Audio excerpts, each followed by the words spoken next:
All right. Good morning, everybody. Unfortunately, Drew has been abducted by aliens, so he is not with us today. Actually, probably shouldn't jest until I know that he's safe. Hopefully, Drew is just running late. Yeah. We will find out. I don't have a text message from him saying that he needs help, so You know what's crazy? I assume all is well. I haven't heard anyone say the word jest in years. What? Yeah. I jest. This is what happens when you get old, Eunice. It's going to happen to you. Remember, Eunice, right now you're safe. Oh, you're young, but it happens so fast. When I first got into business, Eunice, they used to refer to me as the kid. Who's the kid? The kid. You don't stay the kid for long. It goes by in a blink. In a blink, I say. But nonetheless, we are here. All right, Eric, you probably don't have to worry about that till Drew gets here. Oh, no, that's a lie. I need chat. You got to worry about that right now. So we implemented something super cool yesterday, by the way, Tom. Let's hear about it, Eunice. People can now send you like super chats and stuff. Oh, that's so weird. This Were you morning just I thinking was about like, that? wait, why don't we do super chats? Hey, look at that. Let's go. Unagi. So, salmon skin roll. There. Let me get that reference. Oh, look at, come on. Oh my God, yes. Let's go. Eunice. Synchronicity. People, you know what? I have some good references in my back pocket. Good morning, That was good. Wagnarok. Good morning, Wagnarok's in the house. Alonzo. What was I saying? Yes, super chats. People can now Let's send get them. it. I can call them out to you. And Yeah, please. we're- So this is one, if a super chat comes in, you gotta like interrupt the band no matter what. yeah, I'm gonna. Even if we're playing our greatest hits. I mean, obviously you can take a beat, but that's one like if 30 seconds go by and I'm still in it, throw a hand up or something if you want to like really make sure that I get a chance to wrap it up. Yeah. But we got to acknowledge the super chats. That is a must. We've got David Summerly saying, "When you have to go, you have to go. Drew is late." That Too true. Too true. Arioso saying, "Good morning, everyone. Yeti Bandit, what's up, y'all?" Chat, I need a confirmation here. I've tried to find this morning. Did Joy Behar actually get arrested, or am I being trolled by AI farms? Let us see. Because every clip that came across my feed, what is Super Chat asks Alonzo. Alonzo, it's a YouTube thing. It allows you to bump something up by paying. So it will flag you in the feed. Is there a certain amount you have to put? Or is it like biddies where you could put like half a penny and it will still flag it? I think it starts at $1. There it is. YouTube. Yeah. Starts at $1. So And then goes up from there, and the more you choose to put in. So like if you put in $5, it stays up there longer. Right. Oh, look at that. It's kind of the same on Twitch as if you were to do a biddy, but they have it linked to something like not a biddy. It's something on Twitch too. Yeah, not a biddy. On Twitch, I always thought of super chats as being the same as bits. But here's the thing. If you're on Twitch, they got a lot of bells and whistles over there.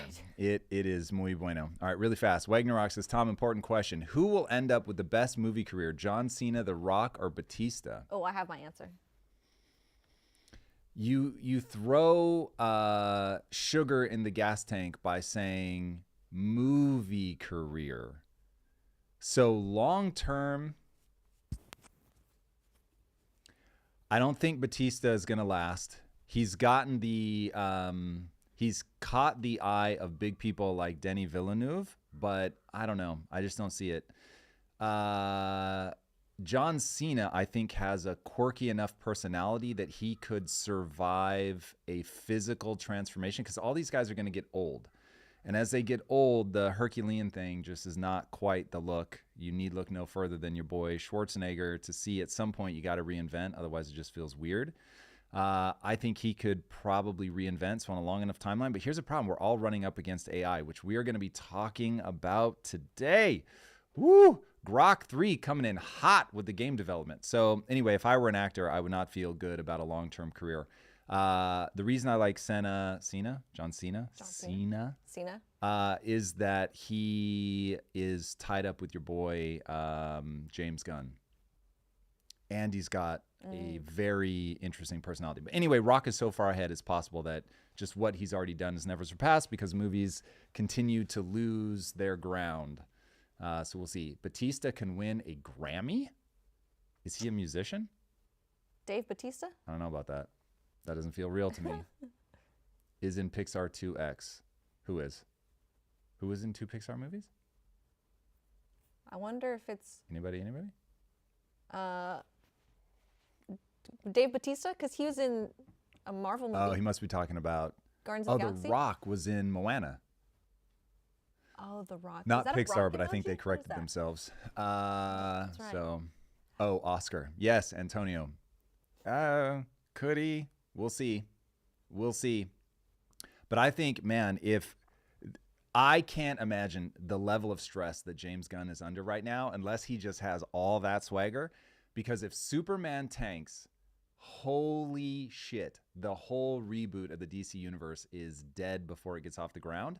But if that smashes, then this could be the moment for DC. And what an arc, man, because James Gunn got canceled hard in the middle of all of the cancellation stuff. Lost his gig at on the Marvel movies, got it back, got taken over to DC, had one of their big hits, obviously now runs their whole thing, is their version of, what's his name? Oh, come on. Kevin Feige. He swears he's not the Kevin Feige, but I don't buy it. Yeah, he's the creative unifying force. He doesn't do the business side of it, fair enough, but I think this is going to be interesting. So, yeah, James Gunn, I don't know how you pull off that weird, quirky vibe. Do you guys know how hard that is to do with film? Like where you put the camera, the music cues, the performance you get out of the actors. There is a reason that people try this stuff and it fails all the time. It is so hard. David, if you've got a topic, let us know. Otherwise, you're just a heckler. Miggy, oh my God. We got to do this again today. I don't know what that means, Miggy. Do you know what Miggy's talking about? No. You mean the live stream? Yeah, we're doing it again. We do the every live Tuesday, streams Thursday, Friday. 3 days a week, baby. Let's go. Chui says, hold on. Go back. Oh. Tom, I asked yesterday for an elevator pitch for Project Kaizen. You said I should have asked in the first hour. Okay, so here we go. I'm going to give it to you from a game perspective, not from a story perspective. If that is not what you're looking for and what you want is a story perspective, you need only hit me up again. Okay. Project Kaizen is an extraction royale game where we are trying to blend the best of Fortnite with Minecraft. Ipso facto. Cool. That's elevator. You said elevator pitch. So that's the really short and sweet. The long-term vision, though, God, what's going to really happen here? Okay, if not OpenAI, if XAI in their gaming is able to make progress at the very startling rate that it seems like they're making progress, it is entirely possible that I will actually be able to build the game that I want, and that given other people will be able to bolt things on using also AI, that we really will be able to build Ready Player One. Now, the thing is, you'll have everybody everywhere all at once building things. And so I don't know how that plays out. If everything just fragments, that is my gut instinct, that people will burn through things very quickly. So things will have their moment and then they'll just sort of fade away because it will be so easy to create just massive things. Now, I think that's probably, 300% year over year growth is almost impossible to wrap your head around. But we probably still have 3 to 5 years. So in that window, could we get ahead enough by being at the bleeding edge of AI? I don't know. We'll see. I am certainly hedging my bets. Seeing how fast AI is growing makes me want to slow my spend, not speed it up, because it's every day that you delay, things get better. And so things get cheaper. And so by saving a war chest, I actually thought at one point, do we just pause game development for a year and let all the tools get that much better so everything is that much cheaper? But I think right now it's better to just keep integrating the tools as they come. Drew! Yo. We good or we just tardy? We just tardy. All right, it's like that. Oh, have you ever seen that the meme where the person backs into it and it sounds exactly like the beginning of staying alive? That is literally what just happened over there. And we should have it on mic, right? No, So- I God, muted we it. I muted it We because gotta I mute that was running to around. death. David said audio is fixed. I didn't realize there was a problem. Thank you for being on it. Now, for a minute, we had a super chat up from the person who I was just answering their question. Did we answer it all the way? I want to make sure that he feels good about that. Since it was not story. Chaway. That's Let's the go, person Chaway. you were talking to. Tom, can you look at my latest Star Wars AI video and let me know what you think? Send it in Discord. And if you guys want the Discord link, I did answer it. Thank you, Chewy. I'm Jeremy. gonna try right now. Can you please leave the live streams on YouTube to watch later? No. I can explain it, but the short answer is no. I'm trying to train myself to also have short answers in my bag here. Jay's Life. I like your shirt, Drew. Oh, thank you. Let's go.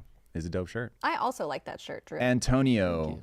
Rollerblading, skateboarding, BMX, or roller skating? Skateboarding, for sure. For Schwazi. I can't even believe you asked that question. Skiing? How dare you? Have you ever been? Yes. And there's few things that I hate more. But that, remember, I grew up totally weak and whiny. Okay. And so it was cold and embarrassing because I was so bad at it. Yeah. And scary because it feels like you're skating down a cliff. I also was one of the guys, I didn't realize that the ski lift doesn't stop for you to get on. Right. So it hit me. I was standing behind people. I hit them. They were clinging onto, this is a real fucking story. They were clinging on to the arm of it. And because they were dangling, they knocked the control booth, which was some rickety shit, because this is back in the probably late 80s. Oh, God. Control booth falls like 10 feet down. And we just start going up the mountain with them motherfuckers hanging on like this. And so they had to stop it.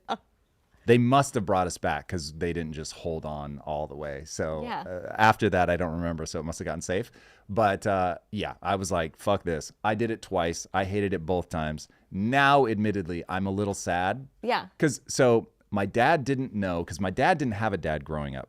So my dad didn't know how to be like, hey, like, it's awesome to get tough. Let's go. Like, this is amazing. Got it. My dad would be like, oh my God, this kid. And then he would just, he didn't know how to deal with it. Yeah. So he would just peace out. Yeah. So it's one of those where, yeah, I feel a little bad for my dad because I was not into anything that he was into and I was super whiny. Like so, total opposites?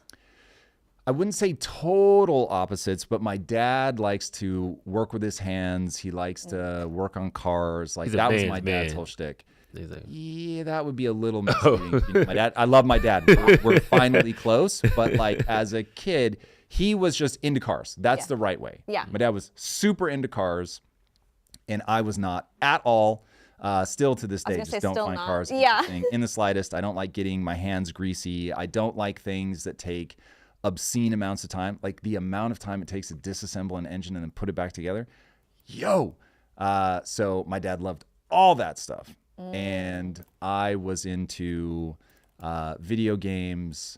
I was into, to say I was into Dungeons and Dragons would be misleading because I didn't actually play it. But like at one point I was writing my own Dungeons and Dragons stuff. I was in Young Authors. I was into stand-up comedy. Like it was just a totally different thing. I hate to say this out loud, but if you thought of me as a theater kid, you'd probably be closer to the truth.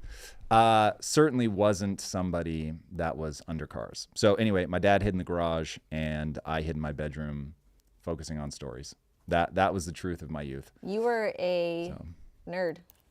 Yeah. As some might say. Yeah. Yes. Or do you like nerd or dork? Dork nerd is like, probably more true because I was intellectual.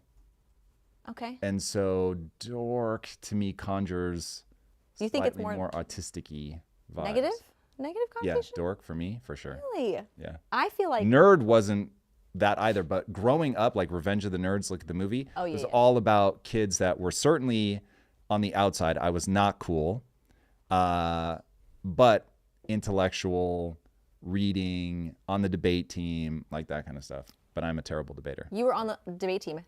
I was on speech and debate. Now I still can't believe this is true. I won state in both humorous interpretation and dramatic interpretation the same year. Okay. Let's go. Okay. Told you, highly verbal. There was a comment, I want to say like 5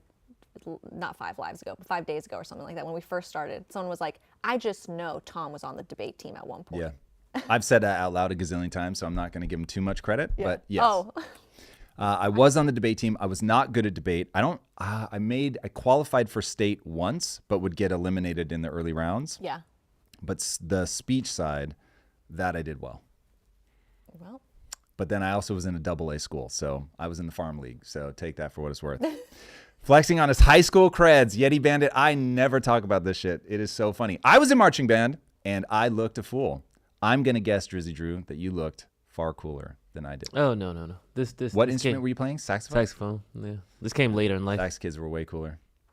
I love spelling bees. Queen, I was trash at spelling, and still Spell onomatopoeia, Queen. not gonna happen. Isn't it spelled the exact same way it sounds? Do you know how to spell onomatopoeia? Oh. I'm not sure how it sounds. That's the problem. ONOMAT. You put a T in onomatopoeia? What's happening right now? I don't know. Okay, I'm bad, but I don't think there's a T in onomatopoeia. If there's a T in onomatopoeia, then I'm in real trouble. Shawi was a tuba I said player. Let's onomato. go, Shawi. Onomatopoeia in my brain. AI coming for your job, y'all. Listen, I haven't What you had my gonna coffee do? yet, okay? Yeah, you gotta stay on top of the AI game. There's no doubt about that. Is there no T? Oh, there is a T. Boom, bang, smash. Stop. So I was right, and you guys are telling me I'm not right. In onomatopoeia, there's a T. Yes, that's what I'm saying. But he just said it's spelled like it sounds. No, you said it's. Wait, hold on. I don't know how to spell it. How the hell? I'm telling. Wow, I was right. Onomatopoeia. Never- you know what? That's how it should be spelled. Let's see what happens. That's how I say onomatopoeia. Poia. ONOMATOPO. Oh my God. ONOMATOPOEIA. What is happening? Dude. That is hilarious. Never let a man bring you down, chat. Never let a man bring you down. I'm telling you, I was so right. I thought you were having a seizure. No, I was so I'm like, right. is she I was throwing in confident. random letters? The thing is, when you look at how it's spelled, this is a string of random letters. This is like Sade. SADE spells Sade. You cannot just throw letters together and be like, but it's actually pronounced like this. That's crazy. I will admit my first comment was wrong. It does not sound how it's spelled. Okay. See? Never let a woman bamboozle you.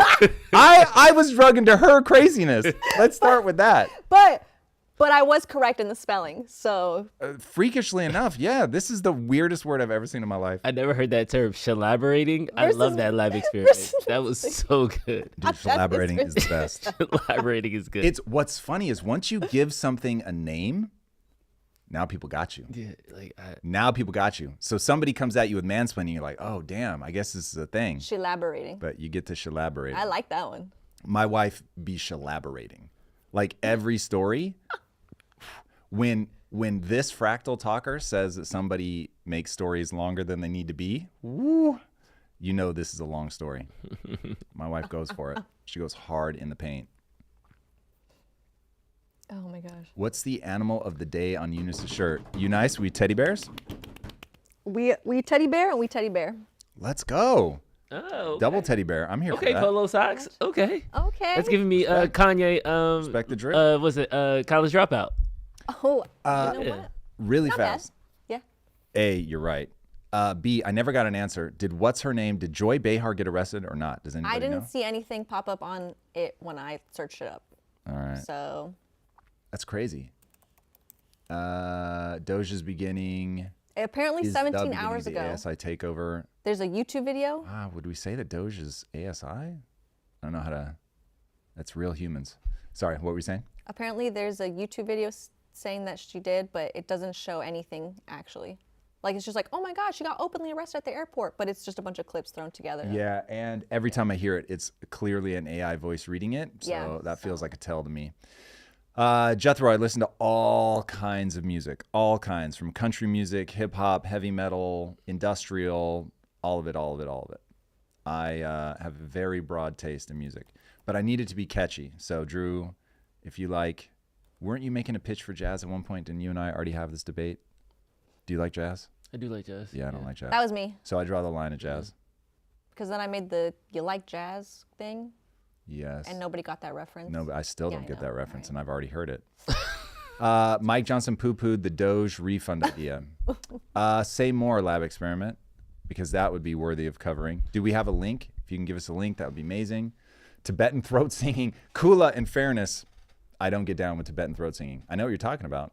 Not really my thing. I like country music, Ricardo. I grew up on country music. Maybe that's the disconnect. I'm a jazz, not country, or a country, not jazz. Yes. Yeah. I'm thoughts, your prayers. Now, You know, it's all am about I yin and THOTS? Because that is one of the greatest things that's ever happened to me. I like chill morning jazz. Chia Pet. We cannot listen to the same music in the mornings. Hard pass. Tom, didn't you recently say you like to sing? No, I most certainly did not. I can't sing.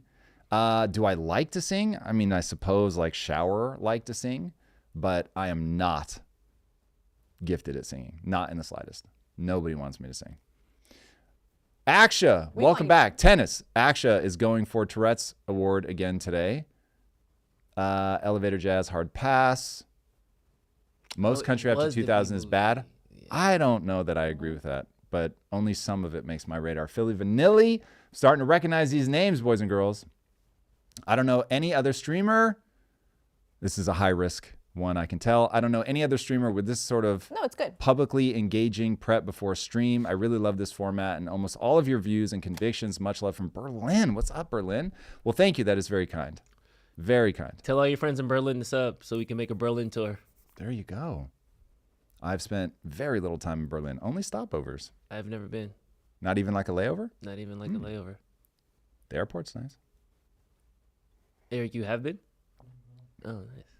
Hey, he speaks. Yeah. Eric picking and choosing By the way, spots. shout out to Eric, who is here. I just stopped myself. I don't know if he wants to say his last name, but shout out to Eric, who busts his ass, is the first one here in the morning to get all this set up. And because we started today at 7, he was here at 6:30. Let's go. Forgive the hat, by the way.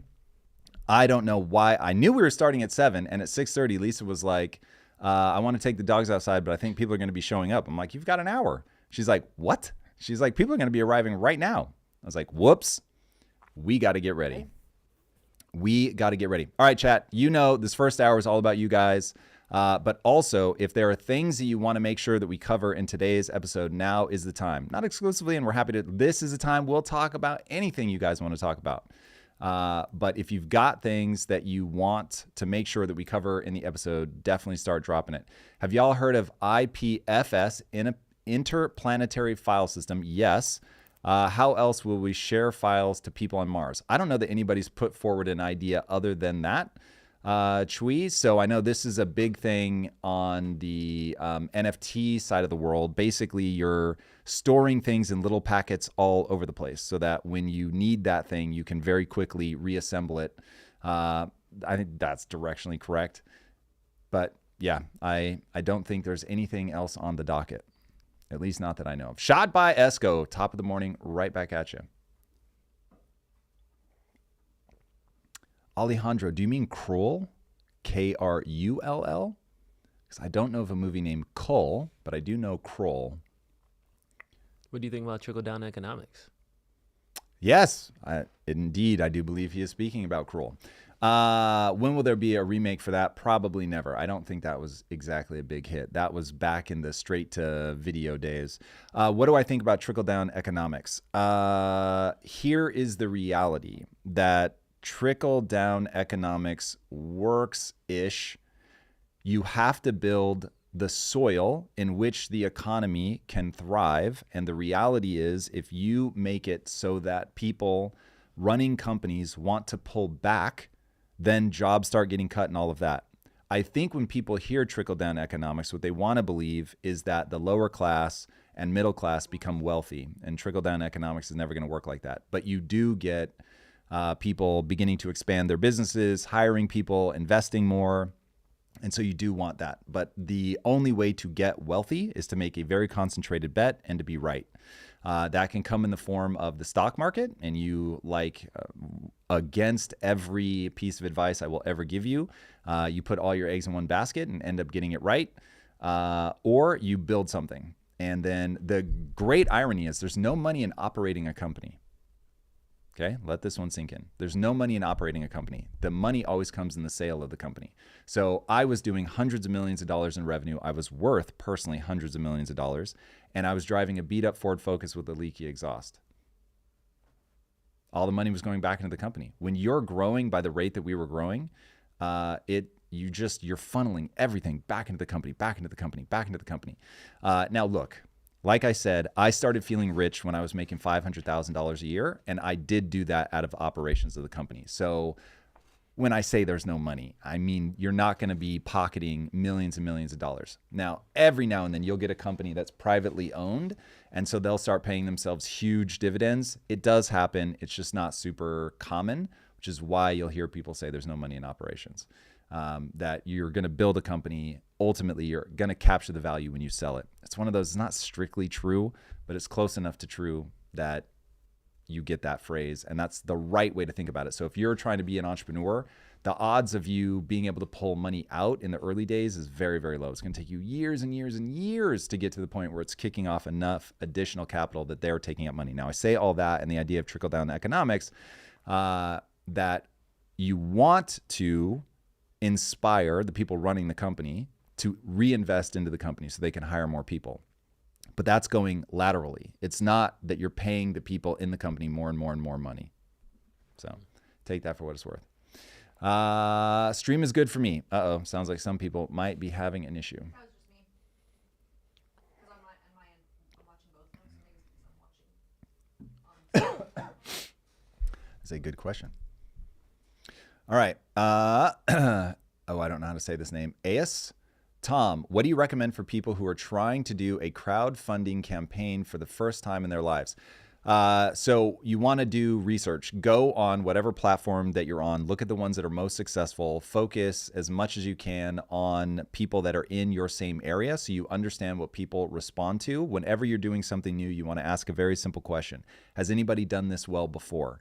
Go find that person, learn as much as you can. Now, with a GoFundMe or something like that, my normal rules of you get 10,000 bites at the apple is a little less true. So on that one, I really would spend a little bit more time making sure that I've done an audit of what everybody's doing, but I would put a timer on myself. And I would say something like, I have 30 days to figure out how this works. And then I'm going to go in like an absolute psychopath and I'm going to learn as much as I can, as fast as I can. I'm going to draft things up on the side. I'm going to show it to as many people as I can. I'm going to get as much feedback as I can. I'm going to find people that will tell me the truth. And I will say, why is this trash? Which, by the way, when I was first getting into comics, I got a hold of the former CEO of DC Comics and I flew to him and I said, I'm going to spend the next 2 hours with you and all I want you to do is tell me why I'm going to fail. Seek disconfirming evidence. You want to stare nakedly at how and why things are going to go wrong. And Eric, if I could beseech you to, instead of showing me my face, show me chat, would be amazing. Do you have to do that or something to show me the to do the pink comment? But it's okay. I can take it off once you get going and go back to chat. Oh, wait. So what I see on this TV is that, surely that's not what they see. No. But I can pin a comment No. to the screen. Got it. And then flip back. So you have to go to that screen to pin it, but then I'll go back. got it. That would be amazing. Thank you. I wish I liked staring at myself more, but alas. So that's how I would do it. All right, Philly Vanilli. Tom, can you recommend a good angel investor? No, I cannot. I'm not plugged into that community at all. So I assume the right place to be is still angel investor. But yeah, I don't know any of those people. Reebok, why the aggression? What's wrong with angel investors?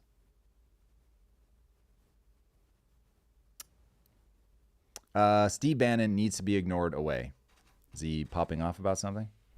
I don't know much about Steve Bannon, is the honest answer. He went to prison though, right? Mm-hmm. Did he get a pardon?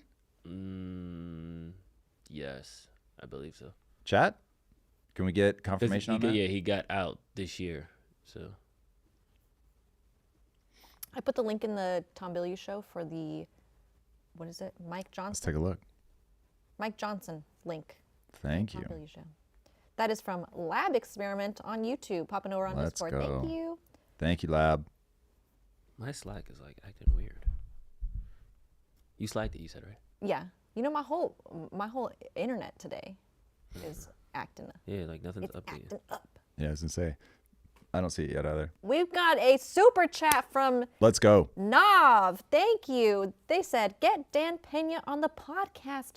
Isn't he the guy that goes crazy all the time? Like yells. He wears suits. Yells. I think that's who that is. Wear suits. He's never spoken to me. I don't find him particularly interesting. He just seems like he's got a shtick, and yelling and screaming is said shtick. If you think I'm missing something, definitely send me what you think I'm missing. What's happening right now? What's going on? What is the name of the channel? Like full stop. Is it the Tom Bilyeu Show or Tom Bilyeu Show? There we go. You're talking to us? Yeah, just because nothing was showing up.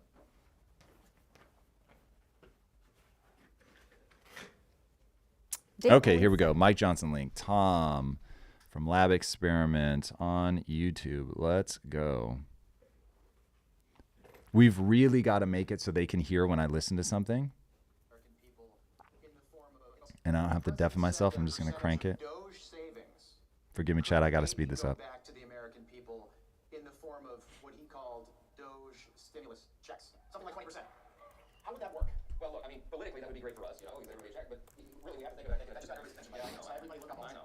But if you think about our core principles, right, fiscal responsibility is what we do as conservatives. That's our brand. Again, we have a $36 trillion federal debt. We have a giant deficit that we're contending with. I think we need to pay down the credit card, right? That's what I think.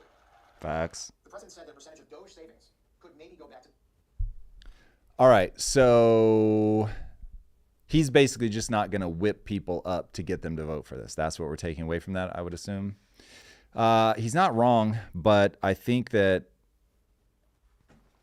I am very much an outsider. I am not a policy wonk. I am not somebody that spends a lot of time thinking about the inner workings of our political machinery. So it's entirely possible that I should just say, cool, we don't need the votes. We never, ever do I want to say that again. That if the Republicans want to get reelected, that they need the votes on this. But if I were advising them as an outsider, I would for sure say, bro, this is very good from a political standpoint. If you want to win voters over, give them some portion back of what you say. But I'm with Mike Johnson that pay down the credit card.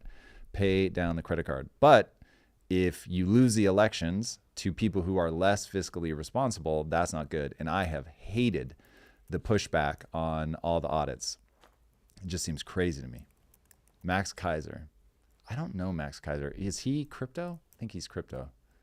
I'm Canadian, so it doesn't affect me. Fair enough, Lab. Until we annex you, then it does. 51st state. Ayo. All that talk is crazy. Dunzo, Miggy. Don't know what's Dunzo. We're living in Doge years right now. Ain't that the That's truth? from Yeti Bandit. Philly Vanilli. How can we ever convince smart liberals that fiat expansion is a terrible idea when someone hyper intelligent like Destiny will not even understand?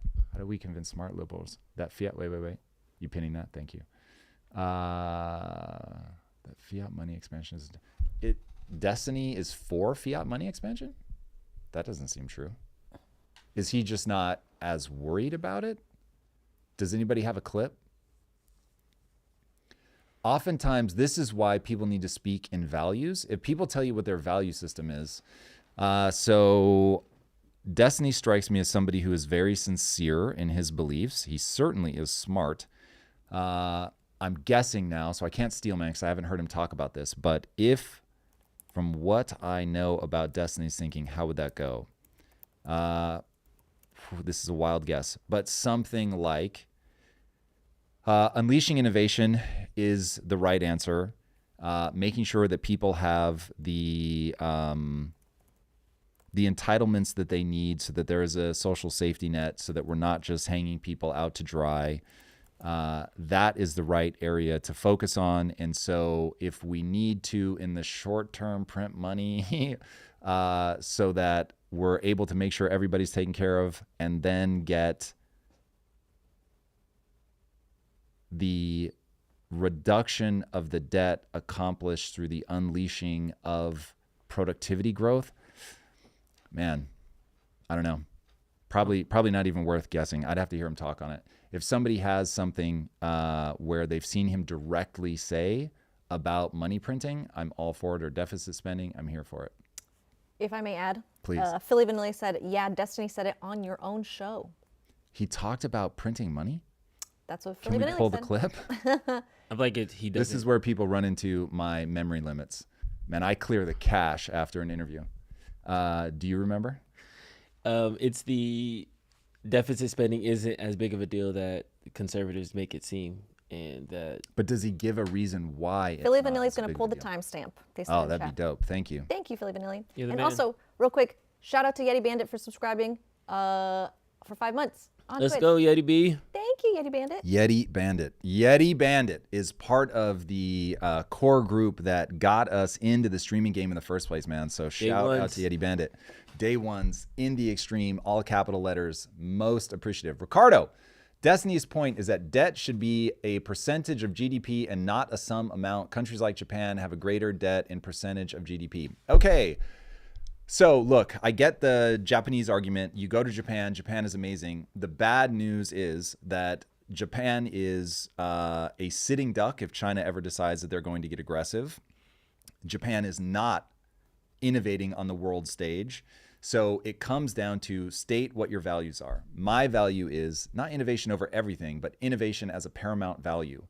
And so making sure that people have freedom of speech, making sure that people have the ability to own their property and not have it seized, those things incentivize people to say what they think is true, to pursue innovation, light touch regulation so that we can unlock without letting the worst aspects of the human mind to run riot, in that they'll get so big and they'll have ways to block other people out. You can just shorthand it to monopolies.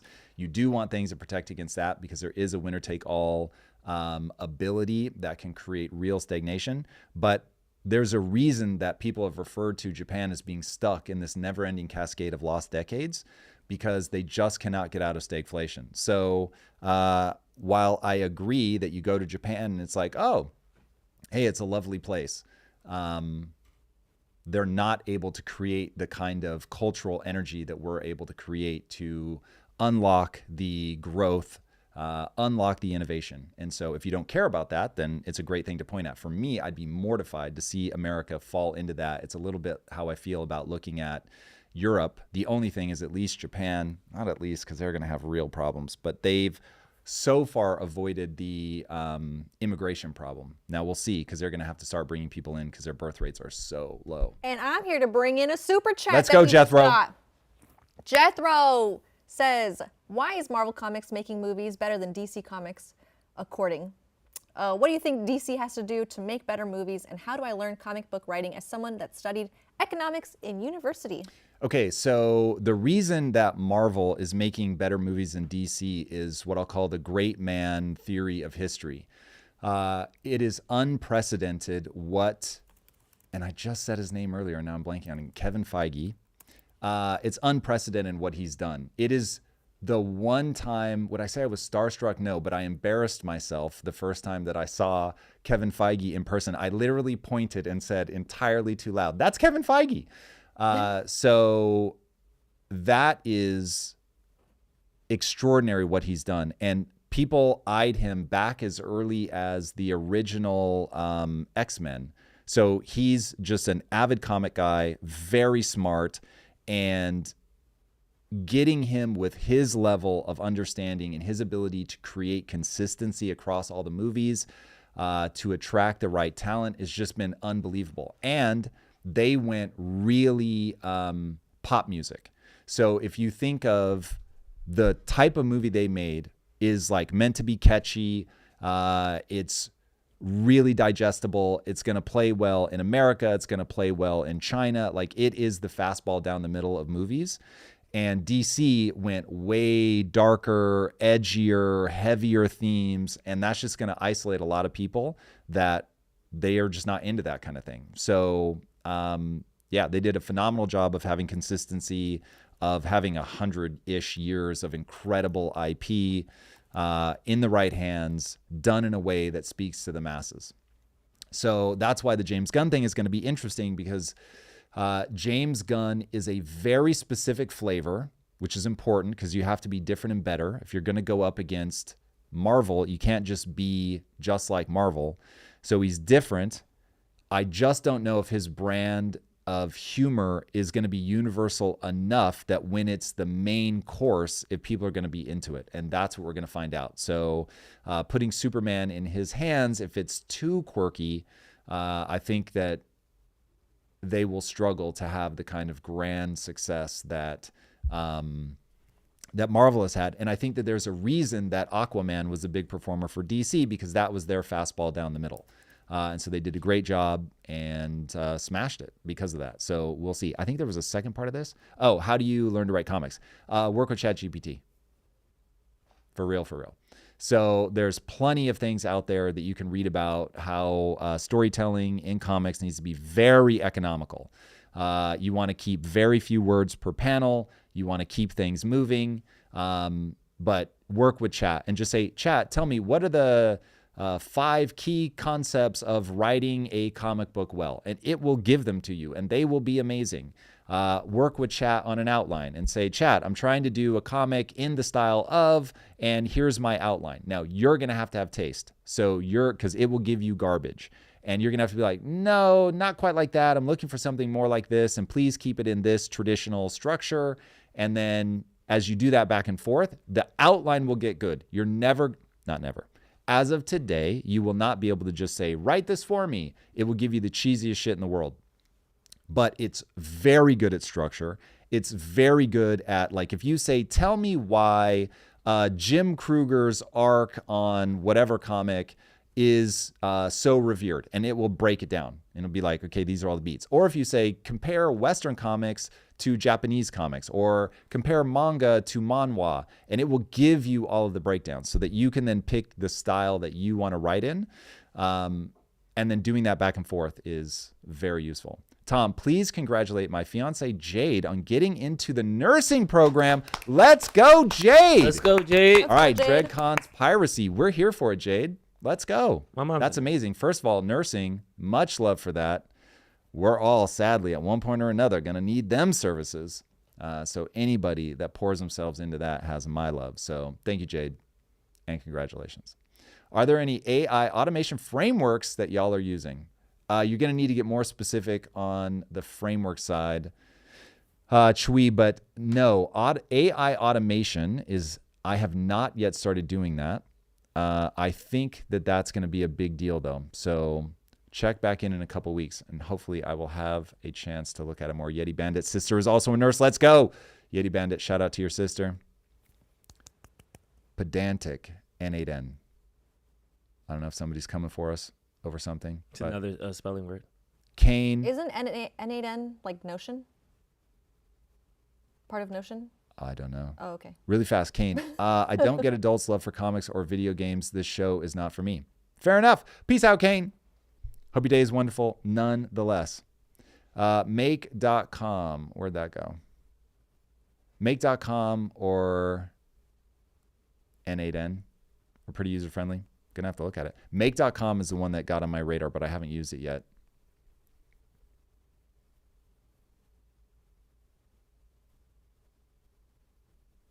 Bye-bye. Oh.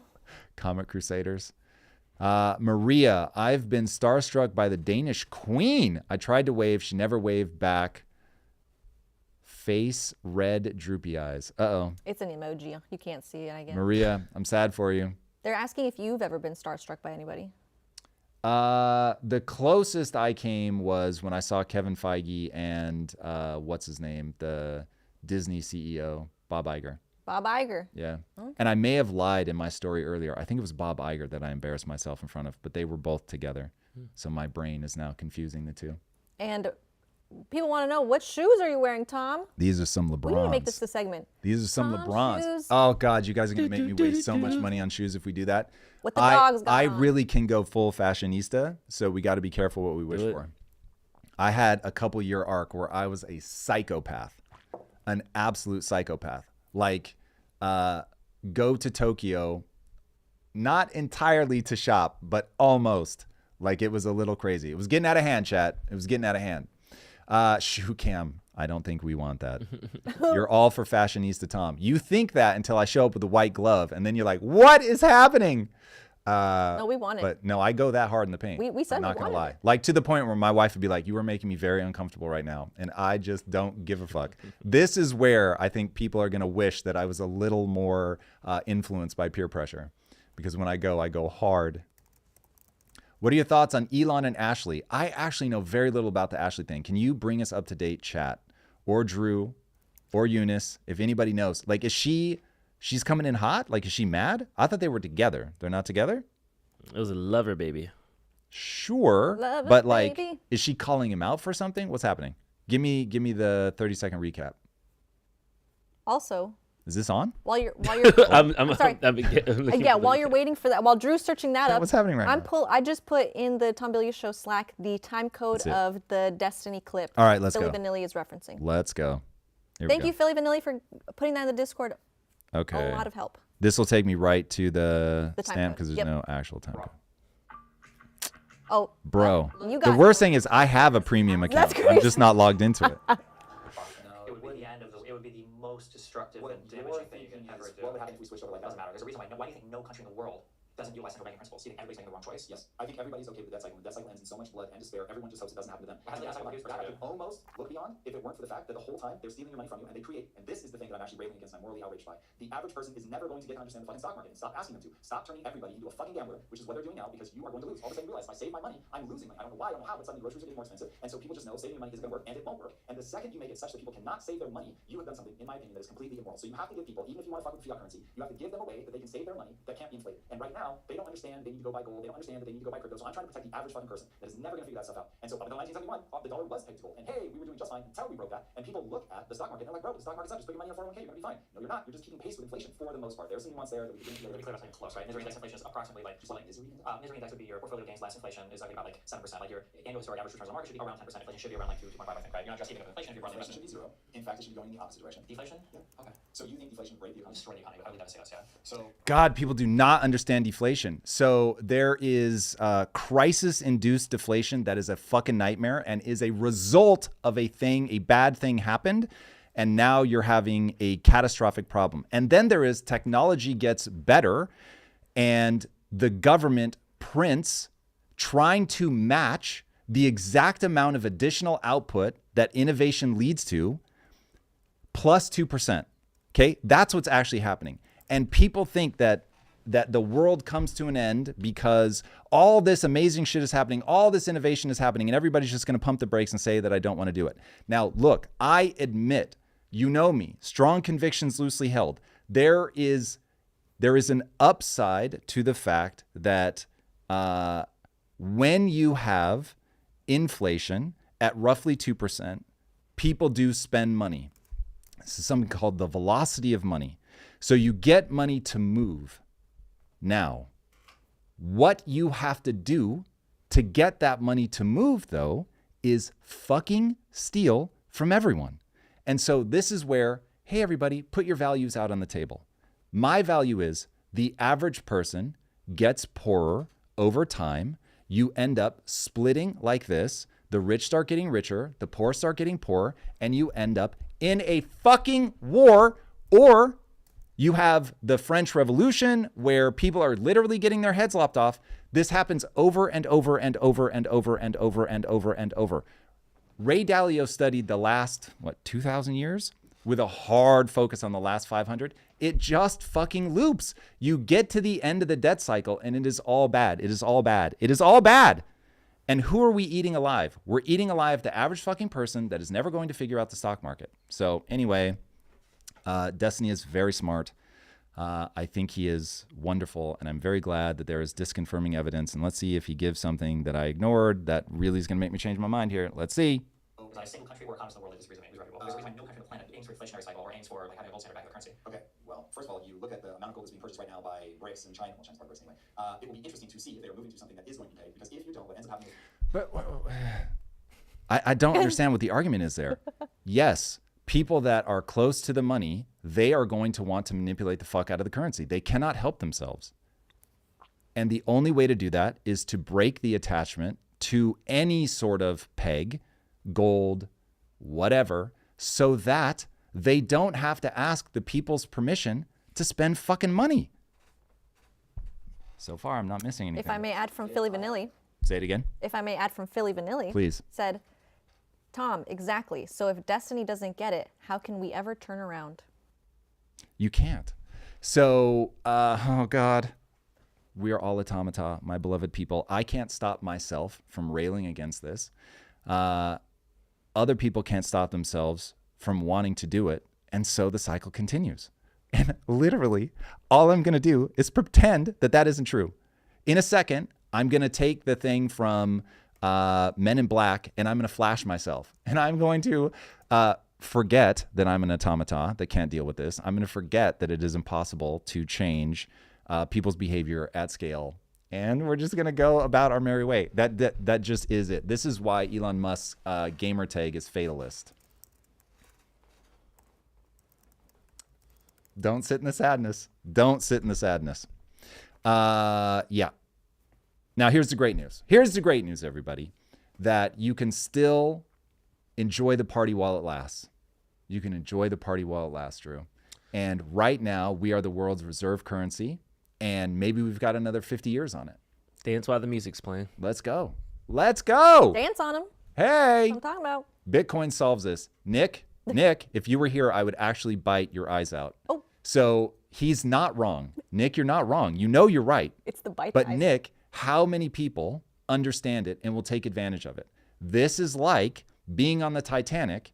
It's sinking. And you're like, but there are life rafts. And then I scream into the microphone, but not enough for everybody. And a whole bunch of people are going to fucking die. And they're going to drown in really cold fucking water.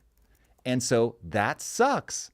So I get it. And I own a metric shit ton of BTC. But it doesn't make me happy that there are a lot of people that don't understand it. And so they're not going to fucking buy it. And by the way, it's still a risk. So there are no guarantees in life. No guarantees. He said, BTC is my baby daddy. That's crazy. That's crazy. Is my clean. baby. That's hilarious. Oscar's got a quick question for you, saying, go. how would you rank your 5 buckets from most favorite to least favorite in terms To talk about? Yeah. I have been scandalized in my own life by how much I enjoy talking about the world affairs side of it. So I would say geopolitics, I find the like, who's invading who, it's a power game, like all of that shit, the drama, because you're watching human psychology play out at scale. As a history buff, woo buddy, this moment feels like we're living history. But the real answer, because that's not my first bucket, my first bucket is future tech, for sure. Like if we weren't living in the weirdest moment in my life from a velocity of political change, we'd be talking about AI way more. Like I have an evergreen doc for, hey, if it happens to be a slow day, which apparently when Trump is around, there is no such thing. But if it happened to be a slow day, that we would just go to the evergreen doc, it's like 85% future tech stuff. Is it really? It's robots and AI and all that stuff. I love that shit more than you can imagine. Like the right way to think of me is as a sci-fi writer who had to get into business in order to tell the stories that he wanted to tell, and then somehow got waylaid as a YouTuber. That is distressingly accurate. So built from scratch. Did you watch Captain America Brave New World? Is that the Anthony Mackie We actually one? asked that yesterday. Yeah, we talked Wait, about is that the Anthony Mackie one? Yeah. Is that out? It's out. It came out last weekend. Is it only in theaters? Yeah. Yeah. I don't do theaters. He So. does not Like do 0%. There's no movie that will make you go to the theater. 0%. No. Really? You wait 6 weeks. I have a theater in my house. I know, but you know, So- it's like the vibe of like, you know, it's like Nicole Kidman. She's like, when I walk through these doors. So that's, Wait, I need more of this. I don't know what's happening right now. Okay, this is a lack of shared frame of reference. No, 'Cause Drew gets it. I have no If you idea. could- AMC Yeah. partnered up with Nicole Kidman to like woo people back. So Nicole Kidman has this AMC commercial before movies now. Where she said, when I walk through these doors. she's like something about like this is where the magic happens. Oh, Or I see. She said, when I walk through these doors, it's wonderful. Yeah. she's like when you hear your family, or no, that's Olive Garden. That's amazing. We make movies better. But what does she say? She has an iconic line in it. She's like, because when you're in it or something like that. Oh, she says something. Chat, can you help her out? Somebody help me. Somebody knows it, please. As far as I can tell, these two have a brain parasite, and there's something very bad is happening right now. It's Do you guys know how to spell onomatopoeia? Did you know? I tried to tell Eunice it has a fucking T in it. Like, how many times do I have to say, Eunice? I'm getting gaslit. It's That's onomatopoeia. crazy. That's crazy. Classic mansplaining here, okay? It is classic gaslighting, I won't lie. And I'm going to say it so many times that people are going to forget. And then when they spin up the version where I'm like, it doesn't have a fucking T in it, I'm going to be like, that's AI. That's fake. That's crazy. What do you mean? It's so fake. Deep I fake. was the one that said it has a fucking T in it. Fake news. It's a theater commercial. Yes. Esoteric dichotomy. Indeed. All I want to know is where is the jobs? That's what we all want to know. Steven. I'm down with the quote. Unite America Unite. Ooh, I like that username. I'd love an opinion on versus AI Genius platform. Does anybody know what that is? Killed OpenAI 01 and DeepSeek. Active inference is AGI. LLMs, helpful but unreliable and too resource hungry. I haven't heard about it. Let's look it up.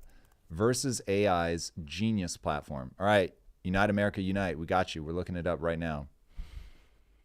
Oh, I got an update on Ashley and Baby Mama. Oh, please. Elon Baby Mama update. So Grimes also publicly added hey, Elon's not texting or responding. So I tried to find that tweet, though. I couldn't find it. I So seen wait, screenshots. you're I saying- think she took it down. I have baby, but no response from Elon. So Ashley's I have baby, no response from Elon. Everybody called Ashley a grifter, a gold digger, all these other things.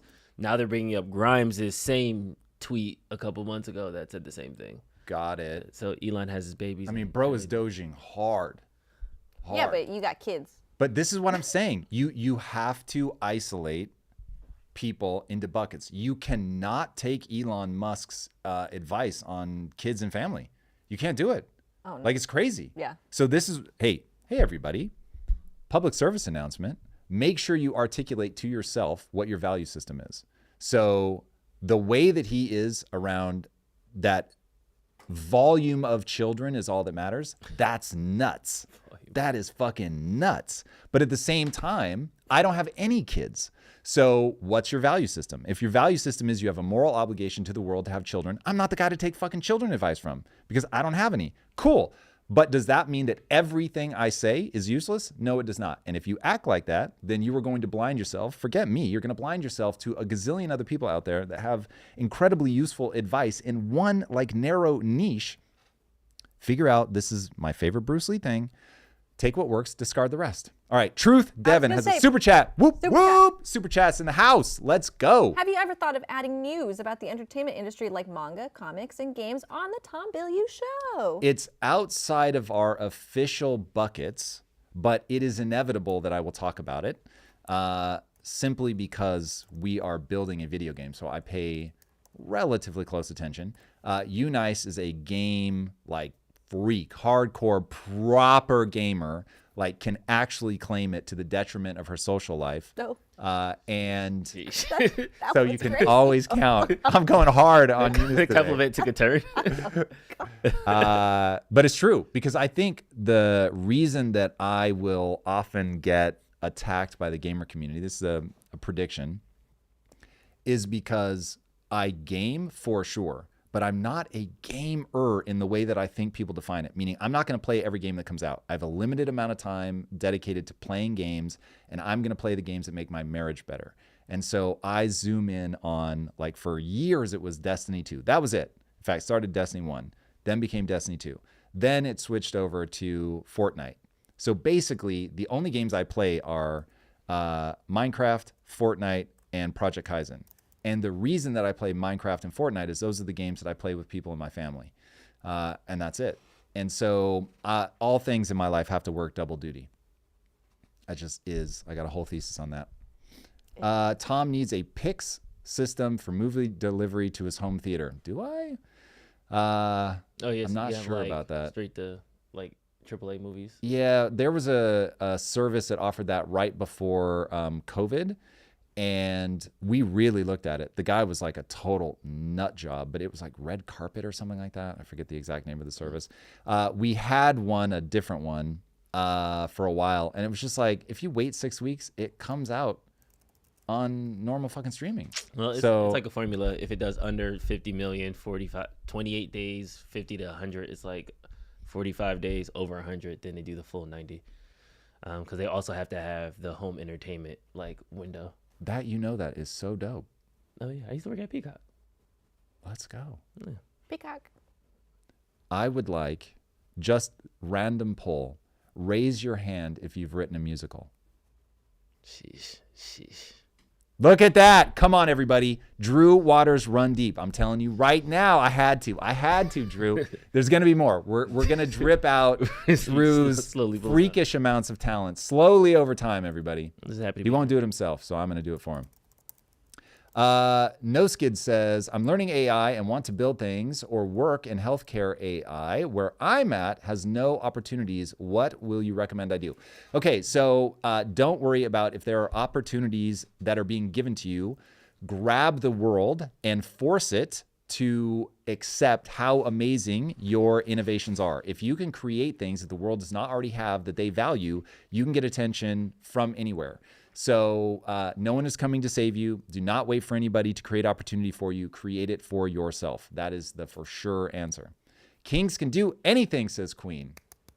Okay. Woo! I don't know what that's in reference to, but all right. Tom, Drew, or Eunice, do any of you have a home AI system? A home AI system. What does that mean, though? I assume like a Nest? Jarvis-y kind of thing. Oh, if we're counting Nest, sure. Yes. You ever see Smart House, by the way? No, what is it? It's a Disney Channel movie. I know, Disney Channel movie, but it was one of those Disney Channel originals. And the whole house was like a giant AI. And you could be like, hey, blah, blah, blah, start my breakfast. And she would like start making you breakfast before you even got out of bed and stuff. It was a really cool movie. Really cool. I don't know how to describe it, but it was really cool. It had that lady from, damn, I forgot her name. Never mind. We'll end the sentence there. Okay. That sounds interesting. Like a Jarvis thing. I do not have a Jarvis. I don't think that's really real at this point. Welcome home, sir. Codsworth. Is that from Smart House? Tom, you own any Jordans? I have a closet full of Jordans. So yes. In fact, most days, is that true? No, most days I'm in my lazy shoes. No, I would say you're Y3 heavy. I am now, but I have way more Jordans than I have Y3s. That is for sure. Oh, Arian Brown says, hey, Tom, you guys keep making videos private. And I think you're referring to the lives. Probably, because we are not keeping the lives up after. Yeah, we kill the lives. You still on Arian? I'm stuck on Arian. Hold on, wait. That's their name, Arian. Am I, is he canceled? Like, what's happening? Arion, Arian. Is that not how you? No. Brown, not brother. I think it is. But Arian, oh, is it Arian Arian Brown? Wow, I don't know what to do with that one. You guys are, all right. Get your minds out of the gutter here. In the gutter? You know is that what I mean. really in the gutter? Hey, Tom, you guys keep making videos private. Yes. So, Arian, we, do we make them private? Yeah, we must. Yeah, we wouldn't delete it. When you're here, you're here. You got to catch When it you're near your live. family. Correct. The reason is that we play it all the way through, which that's actually interesting. Do we need to stop doing that so that this part we can leave up? Yes. Immediately, starting today. Jesus, Arian, you just made me a lot more money. Thank you. I can't believe that we were spiking the whole live. That's crazy. That was not. Wow, Arian. Despite that your name worries me a little bit, I am so grateful to you now. Aaron? No, they wrote it in the chat. Aaron. That okay, is a Key and funny Peele. skit. Can we just Arion. Arion sounds Arion. way better. Arion. Sorry Right, about Arion that. Brown. Arion. See, there we go. For We threw you under the bus. Yeah, we Y'all We're owe back on Arion I a am check. so sorry. Look, they're asking for checks again, Drew. They're asking for checks. Wait, did we make yesterday good they on the said thing that we're you were on getting vacation. heckled for yesterday? What was I getting for you? What? You kept saying I took one day off. It was from the Valentine's Day yeah. live stream. Is Lygia here? Lygia Summers. Is Lygia Summers here? Because she talked all that junk about me not doing her prize thing. Rightly so, though. And she didn't even send the email. She didn't even send the email. didn't to even the Oh, put she out. didn't? Yeah. Oh, come on, Meow. Yeah, see? I was what? very frustrated to Gat. I had to wait until today to see the finished product of yesterday's live. Oh. That will always be true. Oh, wait till you see today. You're going to have to wait till Monday. We're working on it. But we will break it, though. That is so much smarter. Hold on. Can we read that comment? I legit think self-cleaning adult companions? Huh? I legit Wait. think self-cleaning adult Hold on, companions will be wait. the biggest industry in the world, 15 to 20 years. Anyone agree? Hey, So robotics will be the biggest industry. It won't be self-cleaning companions. not the pin. But I'm I'm dead. You trying to get us demonetized. That's crazy. I know it was. this is the greatest day of my life. This is not the pin. That's crazy. Oh my God. Not the pin. Not the pin. Super chat. Let's go. Esoteric dichotomy. Wait. Super chat. Here it is. Hey, Tom, do you know much about taxes? Trump wants to replace income tax with tariff. What is the most efficient tax method to you? Fair tax? Flat tax?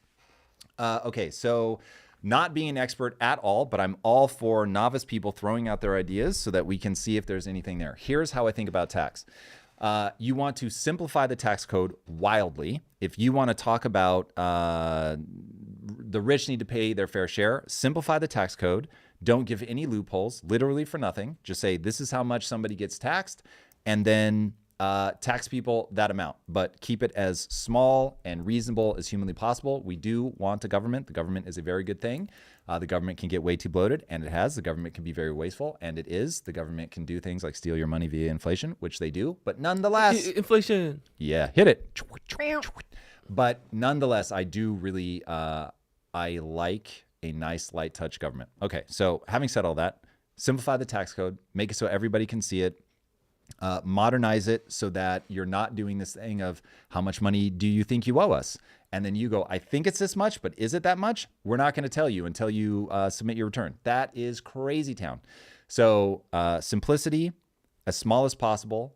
Tariffs will probably work a little, but in a modern economy, it's not going to play out the way that I think Trump is positioning it. If you look back to when we were an entirely tariff-based government, we had all of our manufacturing in America. We, maybe not all, but the vast majority. And we had a much, much, much, much smaller government. So if we can somehow get the government back to that, which I just can't fathom a world in which that is true, given all the entitlements.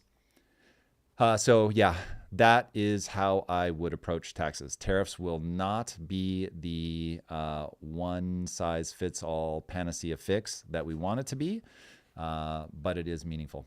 We got another super chat while you Let's go, responded. Truth. I think this is Truth's second super chat today. Truth. Let's go. This is Truth. actually Truth's My kind of guy. third. Today. Let's go, says, Truth. It says, let's celebrate their third super on the live stream. So thank you, Let's Truth, for the indeed. third. Come on, Truth. It says, Celebrate. Can you walk us through the step-by-side process to getting so good at anything they can't ignore you, and any books that teaches us on how to get amazing? How did Eunice get good at games? Okay, Get so good. Don't get good, I guess. Get good. Good. You're not wrong about that. Okay, here is the process to get good, let's just call it 100 times better at anything. Okay, so you're going to leverage a process in the brain called myelination. That's important to understand because this is exactly the mechanism by which humans take advantage of our adaptation response. Your brain eats a ton of calories, so it's always looking for ways to simplify things. So whatever you repeat, you're going to make more efficient in the brain. This is why you can start and you can't throw a baseball well. You throw, and then it becomes way easier because your brain's like, oh, this is a thing that we do a lot, and it is going to hardwire, quite literally, those paths in the brain. Now, there's a process called disciplined practice. This is where you find out the parts of it that you suck at. Rather than doing the thing that you're already good at, you figure out what is the part of this, where do my abilities fall down, practice that thing. So if you're a musician, you don't want to practice the parts of the music that you are already good at playing. You want to do finger exercises and scales and all of that. Bruce Lee has an amazing quote. I don't fear the man that practices 5,000 different kicks. I fear the man who practices one kick 5,000 times. So you're trying to really hardwire things in your brain that are the things that you previously struggled with. Okay. A book that you want to read the book Mindset by Carol Dweck. It is the single most important book in the English language. I always expect people to get mad and say it's the Bible. It's really not, for my money. Whoa. I know. But that book makes clear what I call the only belief that matters. If you believe that if you put time and energy into getting better at something, you will actually get better at it. And it shows how to go through the frame of reference adjustments you will need to make to your own mind in order to get there. You're going to want to audit people that are doing this thing well, and you want to try a whole lot of things. So where most people fall down is they want to get good at something, but they're afraid to embarrass themselves. So they just research, and they never actually put it to use. Put it to use. That'll be the game changer. All right. We got another super chat from Dan. I was gonna say, Dan, we got a super chat from Dan. Just sent $2. Super chat. Thank you. Super chat. Dan, that is obscenely generous. And we Thank you, got sir. one from Eddie Lopez. Eddie Lopez in the house. Let's go. Says, how can someone stop self-sabotage in their own life? Ooh, that's a good one, Eddie. All right. So, Eddie, I'm going to hit you with the hot take, and then I'm going to give you something deeper. The hot take is that self-sabotage isn't real. What's really going on in your mind is you have a distorted frame of reference, and that frame of reference is basically, I'm not worthy, this feels uncomfortable, steering by feelings. You're allowing things to be in your subconscious mind, and that subconscious mind will start making you make really weird choices. If, on the other hand, I can get you to adopt the same frame of reference that I've adopted, which is I don't mind if people laugh at me. I don't mind if I embarrass myself because I just want to acquire a bunch of skills. And on a long enough timeline, those skills will be very helpful, oftentimes in ways that I can't yet predict. This is why the movie The Karate Kid is so great. Wax on, wax off. You have no idea why it's useful. And then one day you realize, oh, damn, I know how to do, because I've hardwired in my brain, I know how to do this thing that's going to allow me to block punches, block kicks, etc. So that is what I think is really going on. This is people that do not force their frame of reference to confront reality. So for instance, here's a big part of my belief system. I only do and believe that which moves me towards my goals. Why do I only do and believe that which moves me towards my goals? Am I trying to live in some post-truth state? No, I am not. The reason that I do that is because I think humans are particularly bad at identifying what is actually true. Like, we don't know what's true. We think we know what's true. We know what feels true, but we don't usually know what actually is true. So everything is an approximation. You are something like 9 times more likely to believe something negative about yourself than something positive. Or I think the real stat is, for them to balance out emotionally, you need 9 positive things to every 1 negative thing. So given that I know that that is true about the human mind, then I'm just not going to trust when I believe that I'm not worthy of something or I'm a loser or whatever. I'm just like, okay, my brain is likely to latch on to all that negativity, especially if the world is telling me that I really am a loser. And it's like, hold on, none of these things are permanent state of affairs because of the only belief that matters, that if I put time and energy into getting better, I will actually get better. So remember, this is all mechanistic. You don't need to believe that you're cool. You just need to believe that you're an average human. And if you're here asking that question, I promise you, you're at least average. And so now it's just about using the mechanistic reality of the way that the brain works. Period. Ipso facto. Jinx. Jinx poke, you owe me a Coke. I've never heard the poke one, but yes. You never heard that one? Tom, you shoot hoops? I am so bad at basketball that it's almost a sight to behold. I was once mobbed. I played on my high school team. I imagine the whole team has the same uniform except one guy. And that one guy has an old uniform from like 9 years ago or whatever when they updated them. And that one guy was me. I once made it onto the court and I got surrounded by the other team. I didn't know what to do, so I threw the ball straight in the air. There are people that if they see me now, they would still clown on me for that moment. That's the kind of bad I am at basketball. So now I could get better at basketball, but I have no desire to put in that energy to getting better at basketball. Now, pickleball, on the other hand, that shit really is fun. And crazy. that I would do. I never would have guessed it, but getting to play things like that with my wife, you just have no idea how much I love that kind of stuff. When did you play I seem pickleball? like a shooter. I'm not even a little bit. What's that? When did you play pickleball? This was last weekend or the weekend before when I First was in time? Mexico. First time since 7th grade. Well, how about tennis? I've played tennis. I like tennis a lot. Tennis or pickleball? Pickleball's more fun It's crazy. because it's easier to get the hang of. Like tennis is a little more difficult, but tennis is fun. I played tennis poorly, but I played tennis with aggression for an entire summer. That was a lot of fun.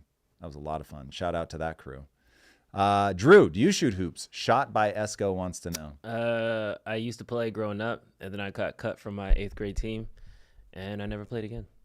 Ouch. So it's the There's opposite some of the Michael scar Jordan. tissue there. The opposite of the Michael Jordan story. That's interesting. Yeah. Yeah. That shows. I then went to football, played with my best friends. I got hit. I was always a creative kid, though. I've been playing the saxophone since 3rd grade, so Do you still play? yeah, I got one in my closet. Oh, but do you play? Yeah. When was the last time you played? I played Taylor Dan, Tell It to My Heart. But when? That was over the summer. Okay, so damn, like you, I mean, that's, 6 Hey. months or 8 months, Yeah. but it's, Well, that's good. Yeah, It's I less tried. than a year. Yeah, at least pick it up. But let's go. Let's go, chat. They're asking, Luke Hayes says, does Drew have a tag? I think meaning like in the chat. Like, Wait, oh no. Oh no is saying that you don't like the You Nice playful tease. Let's call it out. Where are you at with You Nice? Do we stop immediately? It's fine. I don't know. Drew, I would have said we I get don't a- like it if I don't like it. So you're for real okay? Yeah, I don't care. What I usually don't like is when people blatantly call me wrong names. I'll correct them pretty quickly. Okay. Like Eunice. No, we don't do that. But I don't mind the nickname. Okay. You I like the squeak. The squeak. All anyway, right. back to what we were asking. Yes. Luke Hey. Hayes says, "Does Drew have a tag?" I think they want you to they want to see if you're in the chat. And then, what are your and Drew's sports? So you already said football. Ooh, what's the last thing? My daughter played soccer, so I got into soccer a year and a half ago. I have cleats. I haven't played. I'm a yoga boxing person. That's my workout. Let's go. The two yoga. extremes. Come on now. I yoga. I box. I need to lift weights though. I'm in my lift weights phase. I need to get titties for the summer. Let's go, Drew. trying to get these A cups. I'm here for that. To like a Terry Crews level. Whoa. Terry Crews, like That's that. crazy. We went Yeah. to double D real fast. Oh, okay. I just wanted to bounce. It is admittedly pretty cool when you can do You know that. what I mean? I just want to, So I hear it. Drew, All when are right, you gonna Drew's bring in going the for sax the to play? bouncies. Let's go. when am I going to bring in the sax to play? Yep. When Tom brings in the trombone. And we Oh have- God. Ooh. I don't know. Maybe my mom has my trombone. Jesus, I haven't played one in so long. I don't even think I can read music anymore. And I used to properly be able to read music, it's like play a the language, trombone, but yeah. it's now been like 30. How long ago did I graduate from high school? 94. So it's been 31 years. Sheesh. Yeah. Yeah, my It's scale intimate. reading is my scales are off. I know the main scales, but when you get a B flat and some of the more intricate ones, I'm off Yeah. with that. I know that scales I can still read, exist. yeah. That's about where I'm at. I know that scales are a thing. Tom was a tromboner. Yep, it's all true. I don't I've got to like- get some of these photos that I have. I've got photos of me in marching band outfits and all that. What's the beef, Eunice? Tromboner. Trombone. Oh, yeah, it does sound a little horrible, but hey, it is what it is. It's not like he's smoking or anything. Ha ha ha ha. Call back. No? Okay. Even I'm not sure what that. Oh, that was better than Took a you're while. getting credit for. All right, it took me a minute. But we got there in the end. Drew, All right, I drop need and to give us check. 20. Oh, they're asking. I do this on the regular. Hold on. Which camera can you get? Whoa, let's go. I thought Drew was going to give flack. Here we go. How many? Wait, are we counting? 7, Okay. 8, 9, 10, 11, 12, 13, 14, 15, 16, 17, 18, 19, 20. Let's go. 20. I'll have you Let's guys know go. that Drew this, in the this house. has actually happened quite a few times in the office. This is not the I don't know why first time. people always try to pull my bluff Yeah. that I won't do push-ups. Someone said I had But- zero doubt. We got to you. see, Thank is he going to get the bounce for the summer? We're about to find out. Now Tom's no turn. doubt. Yeah, no, I've already worked out today, so Drew. I called apparently Tom's needed- bluff one time, and then we were recording a commercial, and then Tom was like, "Wait, they can see my arms. I'll be right back." Oh, for and he real? goes and get like some 50-pound weight and curls a way. little bit, Now- just so he could hold the drink. But I respect because you killed those curls. I Dude, respect it. For sure. Kids, the pump is real. The pump is real. Let's go. Nick is working out vicariously with you, or I'm working out vicariously with you. We hit the gym this morning, baby. We had a perfect week this week. All 5 days. Nice. All 5 days. When do you hit the gym? First thing in the morning. So 3 a.m. or Yeah. Dude, I've been up and in the gym at like 2:30 a.m. Nice. I In the wake up, dark? I put gym clothes on. Yes. Nice. My wife thinks it's so weird. I don't turn lights on in the gym. It feels like free hours. I can be in my head. Oh my God. So like I said, everything has to work double duty. So when I am lifting weights, I am researching.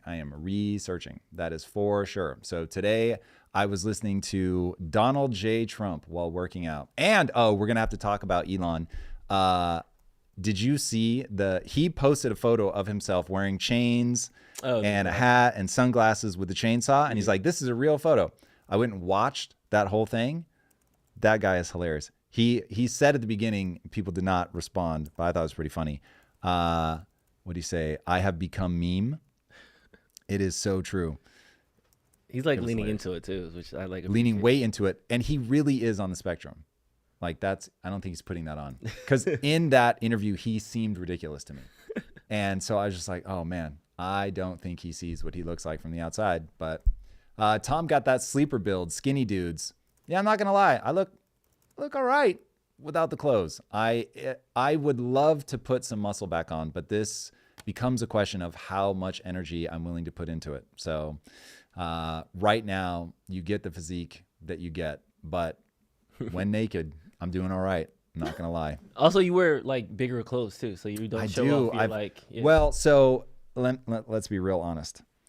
If I drop below 10% body fat, I will paint my clothes on, and you will never see me in a sweatshirt again. It is purely a body fat percentage thing, but I'm probably at like 12% right now.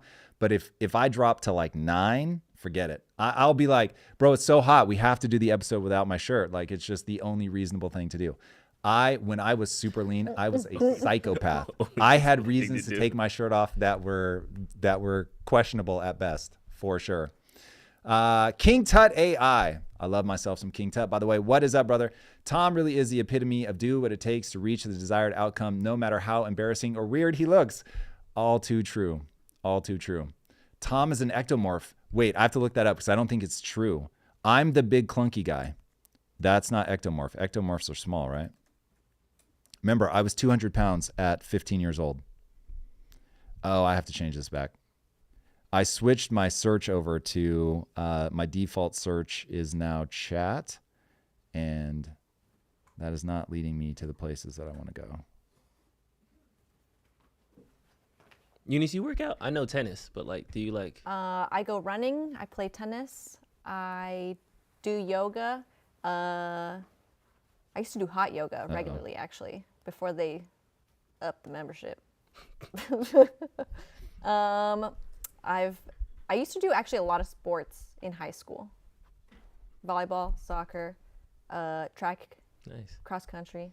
All right, so ectomorph is the lean body type. That is definitely not me. I never heard that. I am way closer to an endomorph. I probably am an endomorph. Like if you look really closely, even when I'm lean, my shoulders are broad, but then I come back out. Oh God, at the hips. It's so horrible. I hate everything about it. So for me to get like that real tight V shape, I have to be super lean, super lean. Man, chat got me talking about all the things. But yeah, I am not an ectomorph, much to my dismay. So getting lean was a Herculean effort on my part, but I have kept it off. I used to be 60 pounds every year. I was 200 pounds at 15. My highest was 230, I think. And then I dropped down to 270. I am a begin morph, as in we need to begin. I don't think begin morph is a real thing, so I'm guessing that's a joke. Never would have thought of Tom Bilyeu as an endomorph at all. Yeah. You got to see my whole family. We be thick. Big boned. Indeed. All right, Drew, we are going to have to start putting together this episode now. It's about we are that well time. into the second hour here. Chat, forgive Time us. flies when you're having fun. Got to get a little bit And serious actually, here. we do have a hard stop today as well. Oh, that's right, because Lisa has an episode. Shit. So how close are we to Correct. And we need to record They want an intro. They want to try to get an intro. an intro for what? podcast. Just audio only. Got it. So we can do that anytime, even if we had to go into the theater. Because I can tell you right now, we are not going to be done by 10. There's no way. Copy. But I would love to be done by 10:30 so I can keep my meeting with Rich. But I can theoretically push him. Yeah, Josh can set you up in the theater, and he can just do that with you, him by himself. Do we have a play test today, Eunice? Today, no. What's this big block for Kaizen Game Dev? That is the block to talk about the next phase, the giant one. Like, to go more in depth into what George is thinking and go over the doc that he made. This is me browbeating George into submission again? Is that what we're talking about? I'm not going to say it like that. You're not going to put him on blast I'm on not chat? gonna- no. Do I look Air, like I air, would do air that dirty laundry. that? No. We got to invite chat into the world, Eunice. That's what this is. There's a difference between inviting China to the world and being ruthless on stream. Was that ruthless to you? Yes. That was ruthless. Well, I'm not one to air it out. This is so interesting. Yeah, that in my internal universe was nothing. Man, okay, so listen. we're different. The way, yes. Yeah. But I think this We is know just that. a different age. And we know by our charts that we're also opposites because never Our mind. star charts. Yeah, bring Wait, it on. wait. Are you into astrology? No, but Eunice Oh, tries to hide praise her Jesus. love for astrology because she's so Wow. into it. Wow. Yes, I did get Tom's chart. And I'm double water, one fire, and Tom is double fire, one water. And we're exact opposites. Yeah. I am Nutty, I know. Virgo sun. What's Gemini. MBTI? Oh, like your Myers-Briggs, Oh, we I'm did an that. INTJ. Yeah, we did that one. INFP. Let's go. Yeah. I don't remember what that means, but that's all I know. I, intuitive, N. What is the N? Anybody? Nosy. I think that's it. Super Blue, also an INTJ. Mandelbrot set, anyone? Don't know Mandelbrot. All right. For real. For real, for real. Man, we got a lot of INTJs in here. What's going on? Love it. Polygon, let's go. All right, everybody. They are going to be pulling their topics Do you have a together sense of what the heartbeat is here for today? the show. Obviously, there's always more Trump stuff to be had, but for me, the thing that's got my heart and soul anyway is the Grok 3 gaming And stuff. it's for Have you seen some of them? intuitive. I All I see is like the. I didn't see Pac-Man. Ooh, that's crazy. I saw the was the asteroid blaster? Yeah, there's a way more complicated one. If you look at the third link, and look, it's very simplistic, but for now, The fact but- that it's prompt, yeah. did you see? I prompted Grok and asked it a question and said, "Hey, I'm a developer in Unreal Engine. Can you code in Unreal Engine?" And it's like, "Yes, I know C++. No problem. I'll give you C++ that is friendly to blueprints." So I'm like immediately with George and David, I'm like, "Yo, we have got to test this because if Grok can kick out usable C++ code, dude, that is game changing." Nice. That is game changing. Now, it may be trash code right now, but Elon was saying all we need to do is up the graphical fidelity. Now, I hit him up. The odds of him replying are effectively zero, but saying the thing he doesn't, I don't think, understand about modern game dev is how minor tweaks make for a huge change in the satisfying feeling you get when you play the game. And so if he doesn't build with developer tweaks in mind, it won't work. But because then it's like the big frustration with AI right now is it's very good at giving you its take on what you write in words. It is very bad at I give you a character and you keep character consistency and turn this into something 3D and spin it around and make sure that it always stays the same. It's terrible at that. As a game developer, it is shocking, like just how somebody's arms move when they jump either makes your brain feel good or bad. And so if I'm beholden to like, it's forcing me to make the character jump in that exact way, I'm like, no, that's not the style of the game that I want. I want these controls. But if they give you the ability to like upload, so like make me do the hard work of creating one piece and then you replicate it over and over and over and over and over. If it can do that, oh my God. Now, I don't see any reason why it can't, but they will have to develop those tools.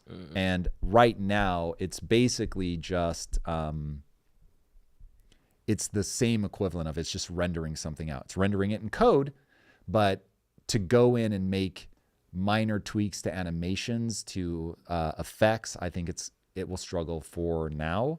But ooh, did that one have me excited? We got a super chat. Let's go super from chat. Nick. Nick, Says, let's go. Tom, whenever I see videos of kids bullying robots, I get the same sad feeling and empathy like it's a human or animal. Yep. What does this mean?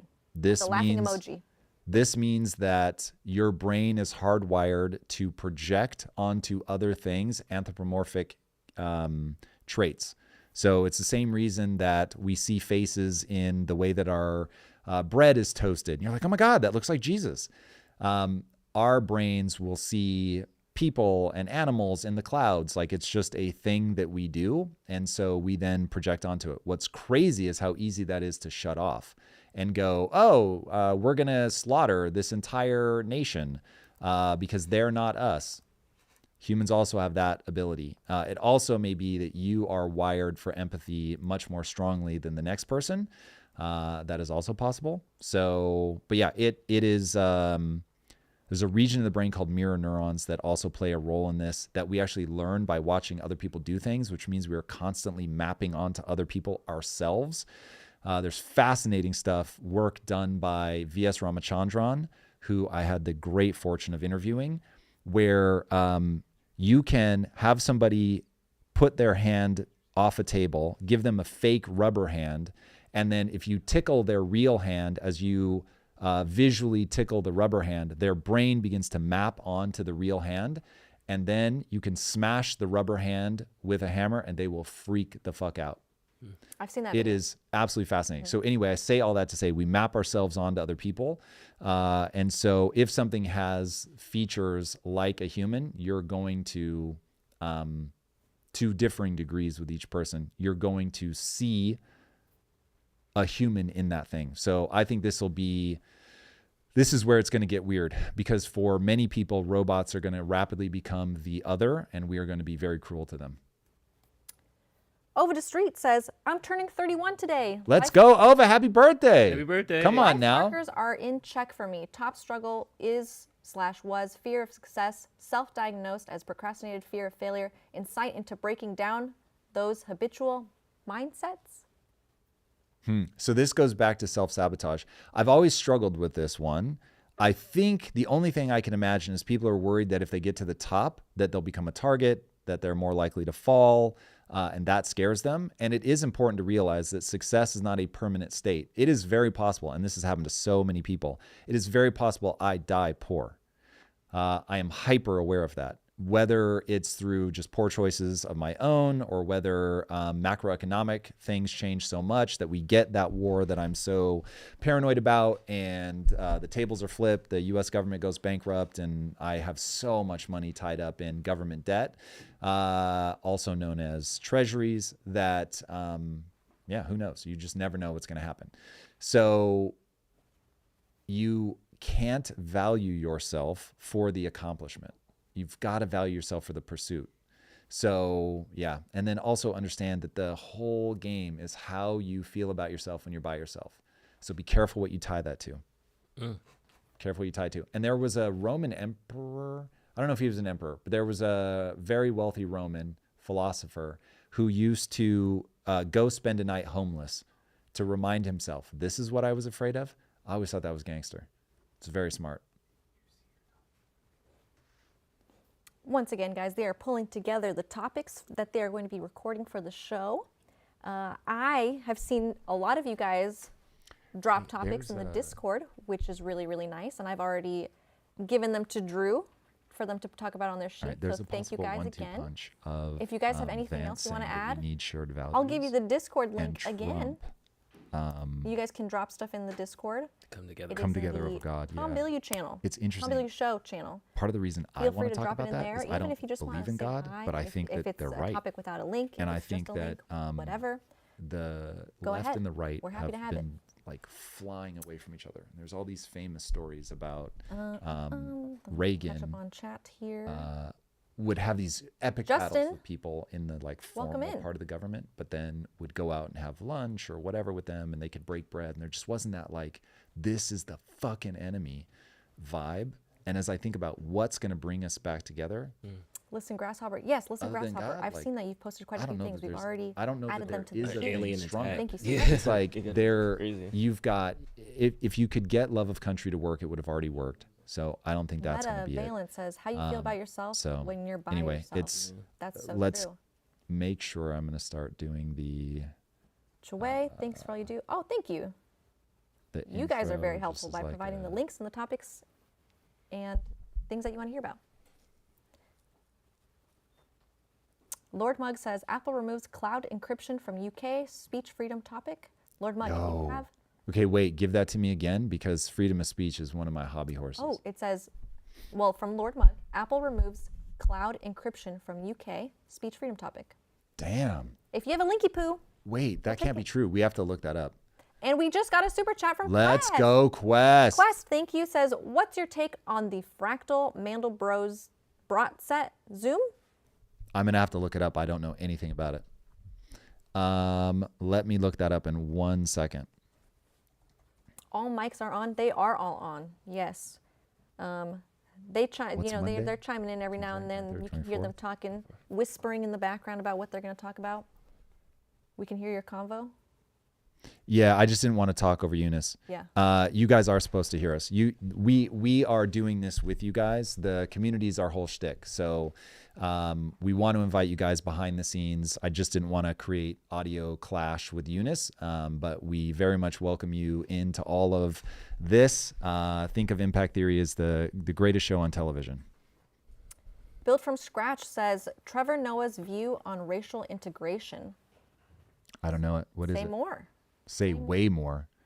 I've talked to Drew about this off camera. I don't think we've ever talked about this on camera. I have a very bad feeling that if I research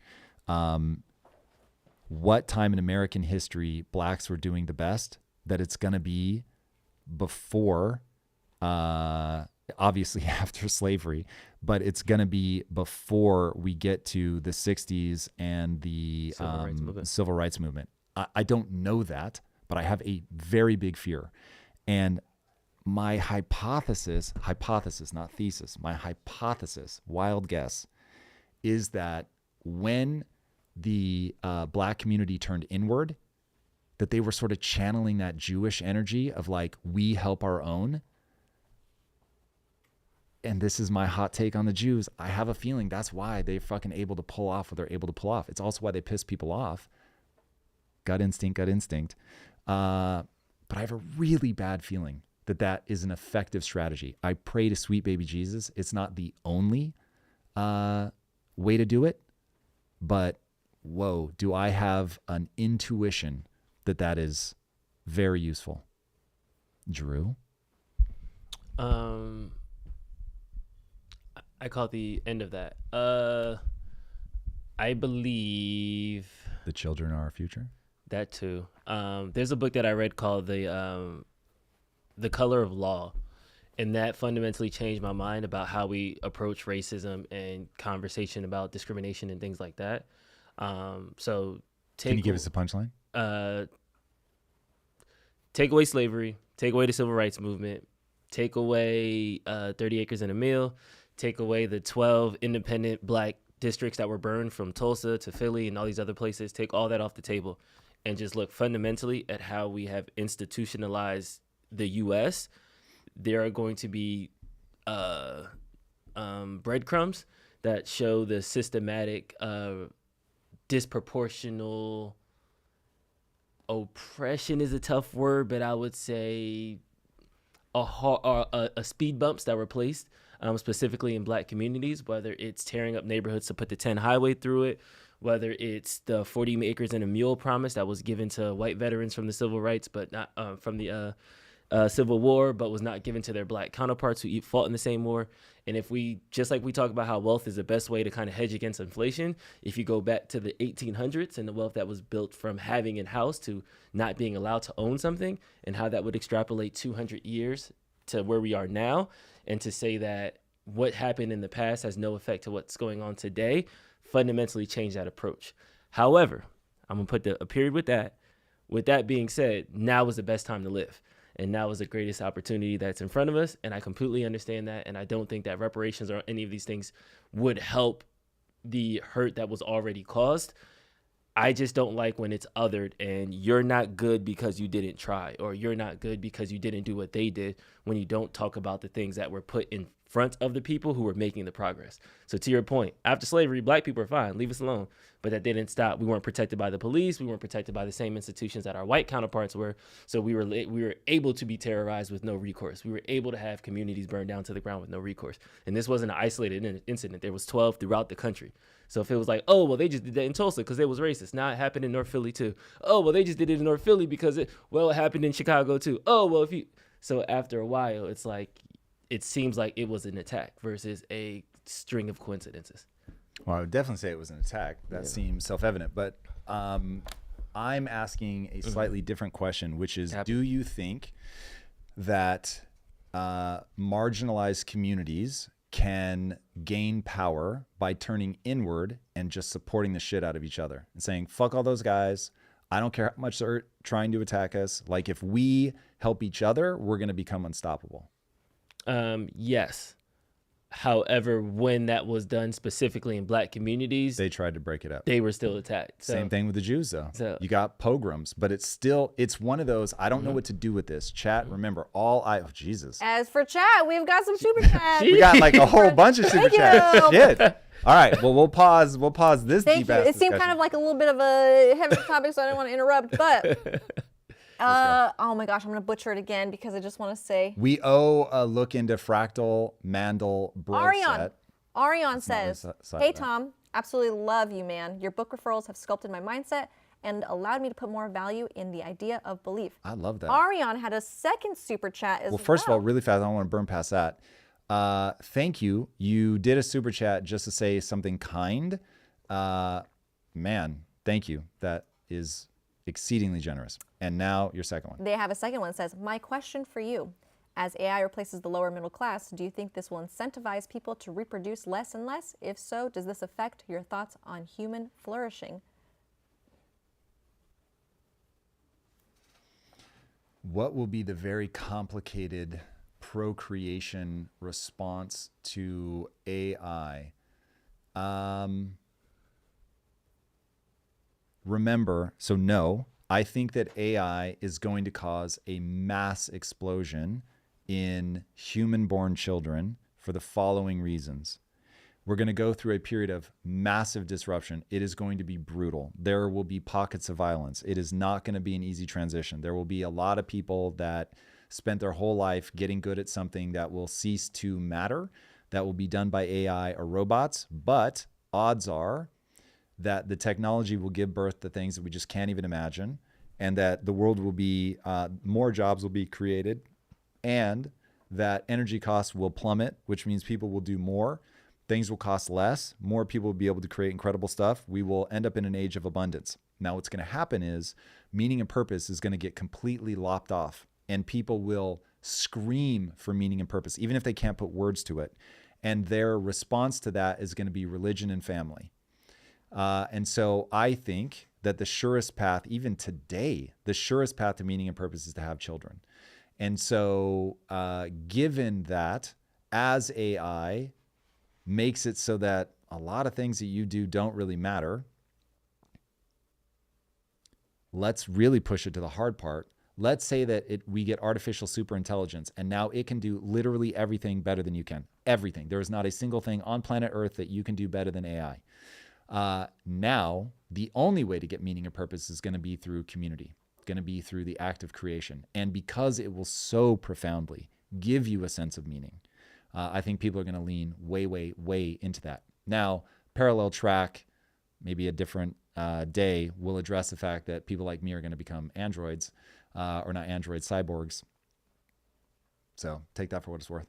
And we have one last super chat from Nick saying, Tom, an interview with Thomas Sowell would be eye-opening on this topic, please. I don't know if Thomas Sowell does interviews anymore. I would interview him in a heartbeat, but he's in his 90s. He's getting up there, yeah. So yeah.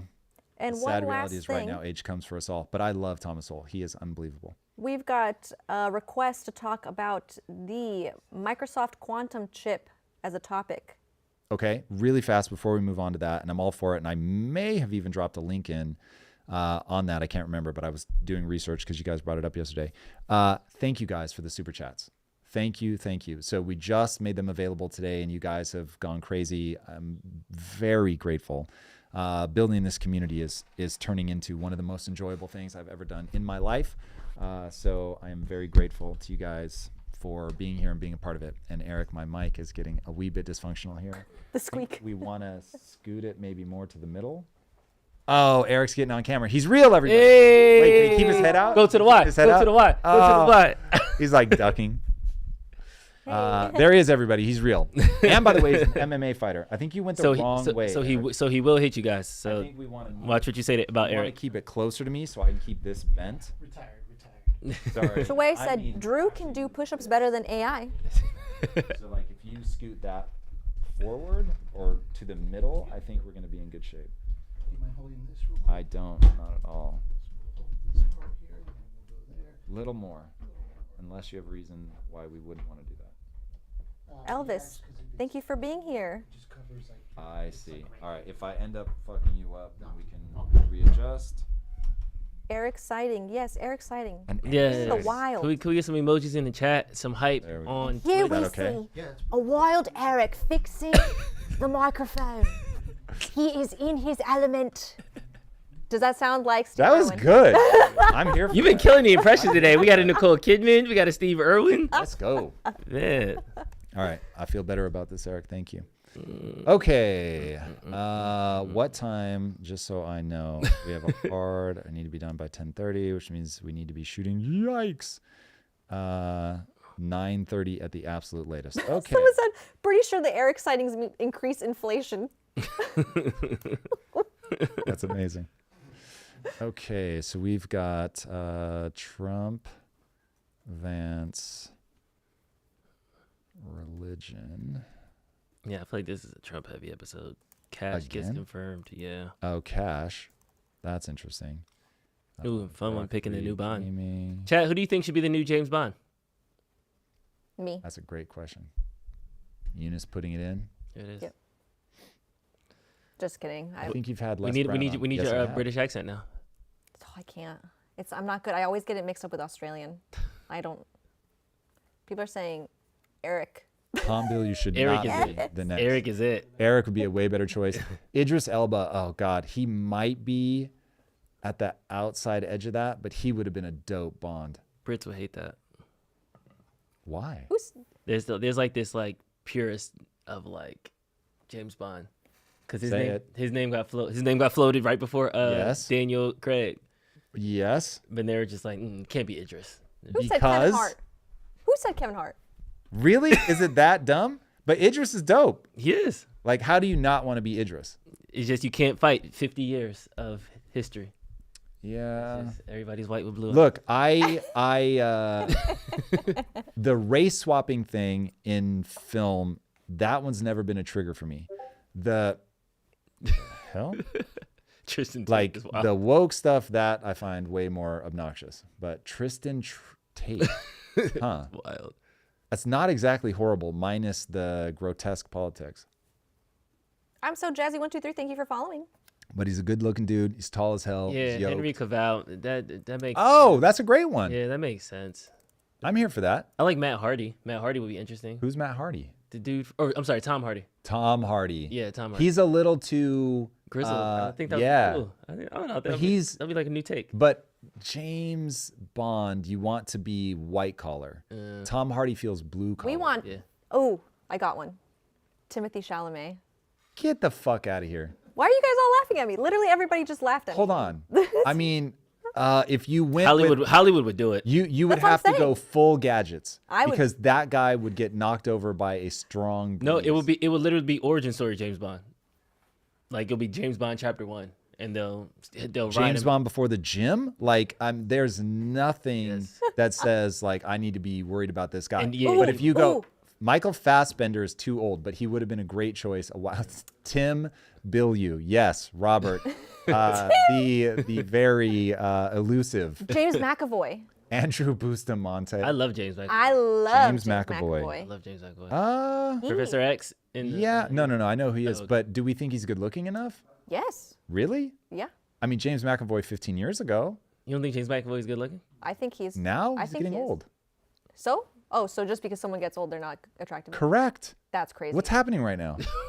What? Duh. So wait, I can Okay. I can slide in a 90-year-old to your DMs and you can be like, yo, A 90-year-old in my Yes. DMs, if they're attractive enough. get the fuck out But- of here. but These my- are but lies. my morals This and is ethics- bullshit. Drew, No, you're gonna listen. need to chime in. This No, is no. crazy Listen talk. To me. Let me finish this. Okay. My morals and ethics would never allow that large of an age gap. And Why? you and I have had that conversation. Why? Age gap. Age gaps are weird. Why? They're just not right in my brain. More words. More Morally words. wrong. You won't acknowledge that a 90-year-old is a fucking bag of bones. Yeah. You're gonna hide behind, but the age gap, The age gap for real. bro.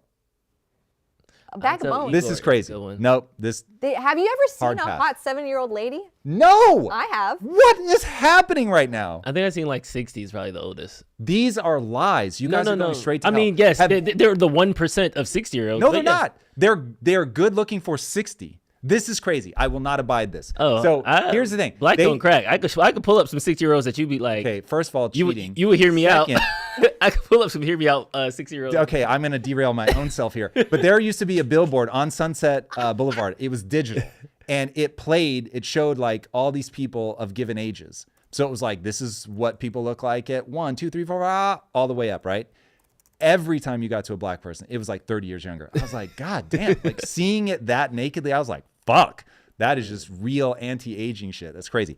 Anyway, you guys are high. Please don't come We to are work on substances. A I 6-year-old. just want you to know all this comes from you don't think James McAvoy is hot enough. That's correct. That's where we started. What's going on right now? I'm Let's gonna look go him back. up. I'm gonna look him up. Let's Let's go see. back. James. Is it McAvoy? MC. A-V-O-Y? He's such a good actor too. He is. He's great. Phenomenal. Oh, Jesus Christ. I have made a mistake in life by making chat my default search engine. Now, If this is recent, this isn't too bad. someone said Daniel Craig is fugly as hell, but still a great Bond. He was a great Bond. He is unconventionally attractive. I will give people that. Like, So you think yeah. Daniel Craig is more attractive than James McAvoy? Daniel Craig at his peak was so a wrong. wonderful choice. Sorry, as a He's not going to lady? be the guy. Fight. As a lady. lady, Yeah. you're so wrong. Okay. Fair. Oh, the I'll dude take from L on Suits that. would be good.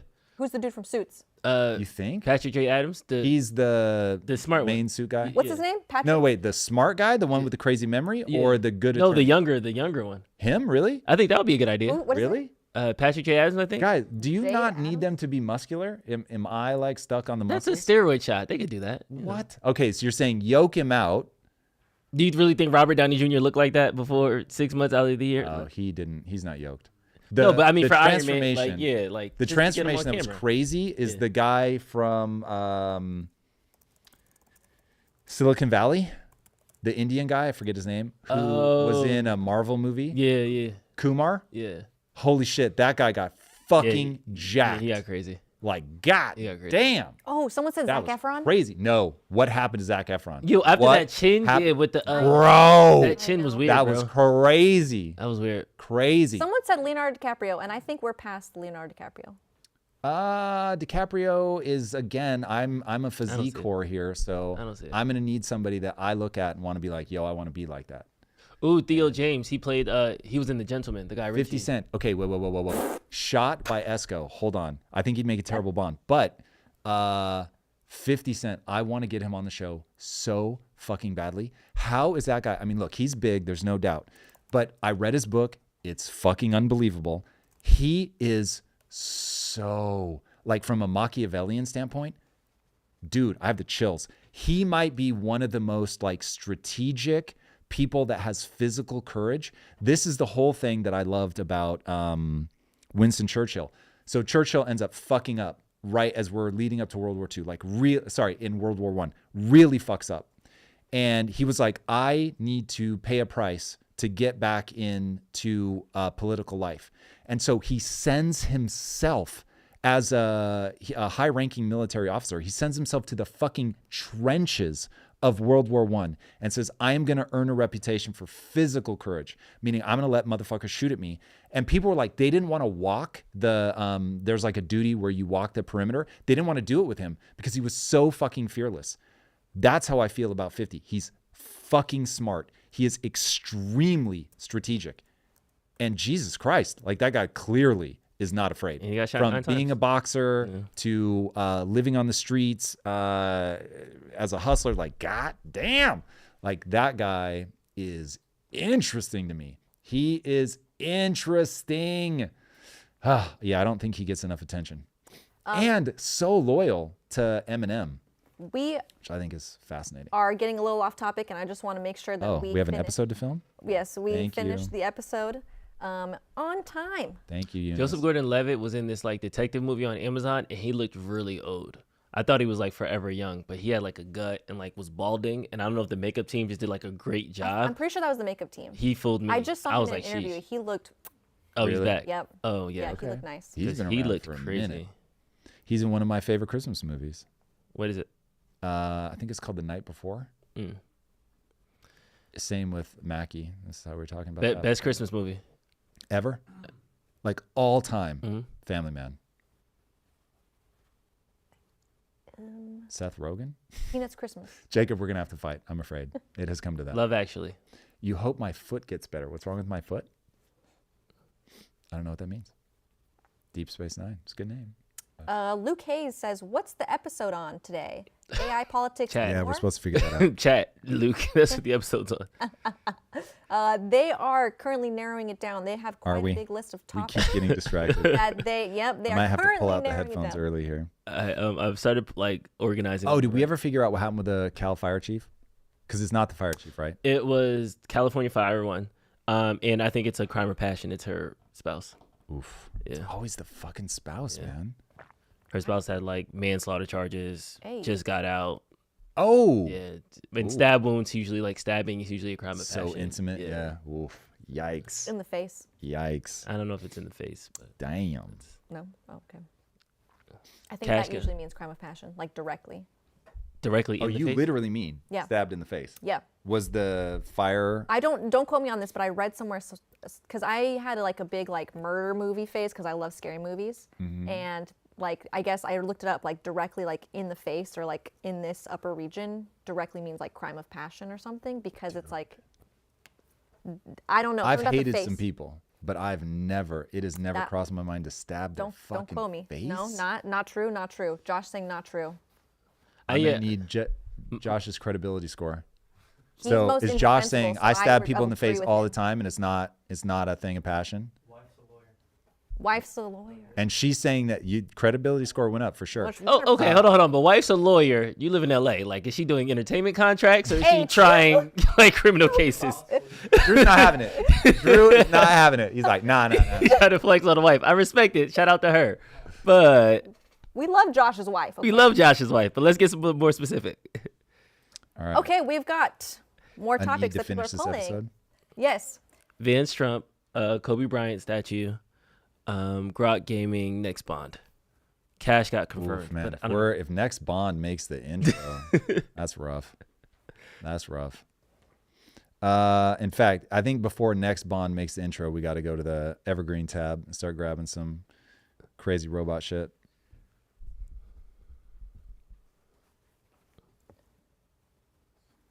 Oh, we talked about the FBI warning, but we never actually covered it. FBI warning? How you have to like start making code words with your family. Oh, right. That's interesting. Chat, Probably- because Tom is no longer answering doing a regular Q&A now. If you guys have any questions you want him to answer in the future for different live streams, please drop them in the Discord. He can't really go through the questions right now since he has to prep for the episode. So I just dropped the Discord link, put him in there. Channel is Tom Bilyeu Show. Oh, the idea that this is a I looked through it. counter-revolution is pretty strong. Please add him in there. Did you see that? Play that. Counter Revolution. This is row 26.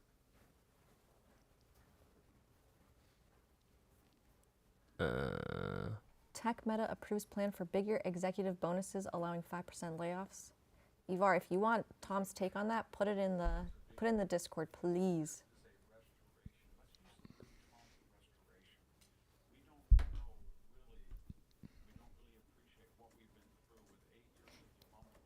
Microsoft chip should totes make the intro. Say that again. Microsoft chips should totes make the intro. Mayahora or something like that. What's it? Majorana? It's said like a Y, I think. Mayor In the air. The problem is, so I've looked into that, and it doesn't seem like it's a today thing. I'm torn between it's a really big deal and it's not a big deal at all. So they supposedly created a new form of matter. So it's not a gas, it's not a solid, it's not a liquid, it's something else. But I don't know if I understand it well enough to really talk about it. I think for that reason alone, we're going to have to hold. I've watched a couple videos on it. No, it's not plasma. Yeah, it's topological. I don't remember if it's topological matter, but it was something along those lines, Chewy. It's not really a big deal yet, says Luke Hayes. Yeah, I fear that that's true. Kip Moon, yeah, it's a big breakthrough, but not usable until they have a quantum computer, which is 2 to 3 years away. Yeah, it's one of those, it's an interesting beat, and I'm sure that on the timeline of things, when we look back, we'll be like, okay, that was important, but they say it can scale to 1 million, but it's only 8 qubits right now. Yeah, this is all correct. Might be worth touching on just because you guys have brought it up 2 days in a row now, but maybe in the intro. Just won't be a deep thing for the reason that I don't understand it well enough to really talk about it. Robert, what was the new quantum chip discussed today? Yeah, I think right now it's just hype. All right, I got to peel my eyes off a chat here. We got to get into this. Listen, Grasshopper sent you another link in the Discord. I will double check. Figure AI breakthrough. Okay. Thank you. We got to talk about Cash versus Adam Schiff.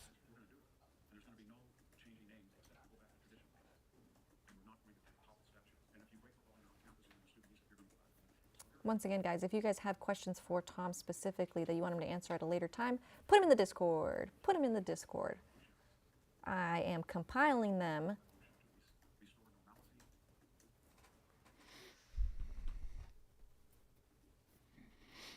Microsoft is a game changer on quantum, not hype. Topological superconductivity. That is a mouthful.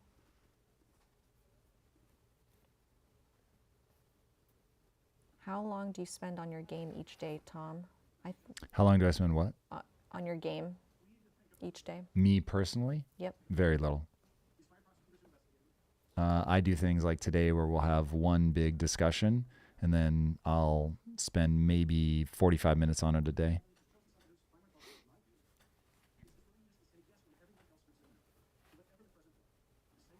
Christian, thank you for joining us. We appreciate it.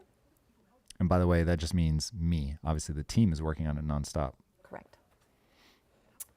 Jacob, so what does YouTube chat do now if no questions? You're still able to ask questions.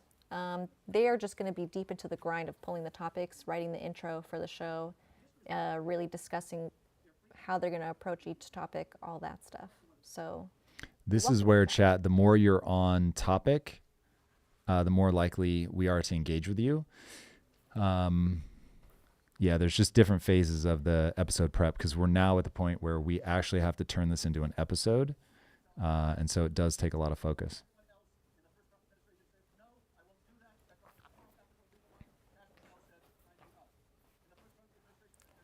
Reebok says, quantum chips are awesome for physics, like we can explore the calculations of the universe. In computing, they are not that useful. Miggy says, okay, so we've done this pre-show a couple times. Do you guys feel like it's helping improve? What are the decided topics for the episode so far? pretty sure they're picking them out right now and going through each one. There's Yeah, what we've got on the docket right now is I have an interesting thesis about the need for religion to bring the country together, which both Trump and Vance sort of touched on. Grok v. Gaming, the thing I'm most excited about. Kobe gets a statue, maybe the next Bond. The Kash Patel confirmation for sure. In fact, right now I'd say that's the front runner for the opening thing, because we can go then into Kash Patel versus Adam Schiff, which they've got real beef, and I've got, are we about to get into lawfare? Because I'm super paranoid that the Republicans are just going to do the same thing to their opponents that was done to them, which if they do, the cycle of violence will just continue. Next Bond, Counter-Revolution. There's a really interesting clip from, I think it's Victor Davis Hanson, if I'm not mistaken. I don't know if it's old, but Elon just posted it. It's a fucking banger.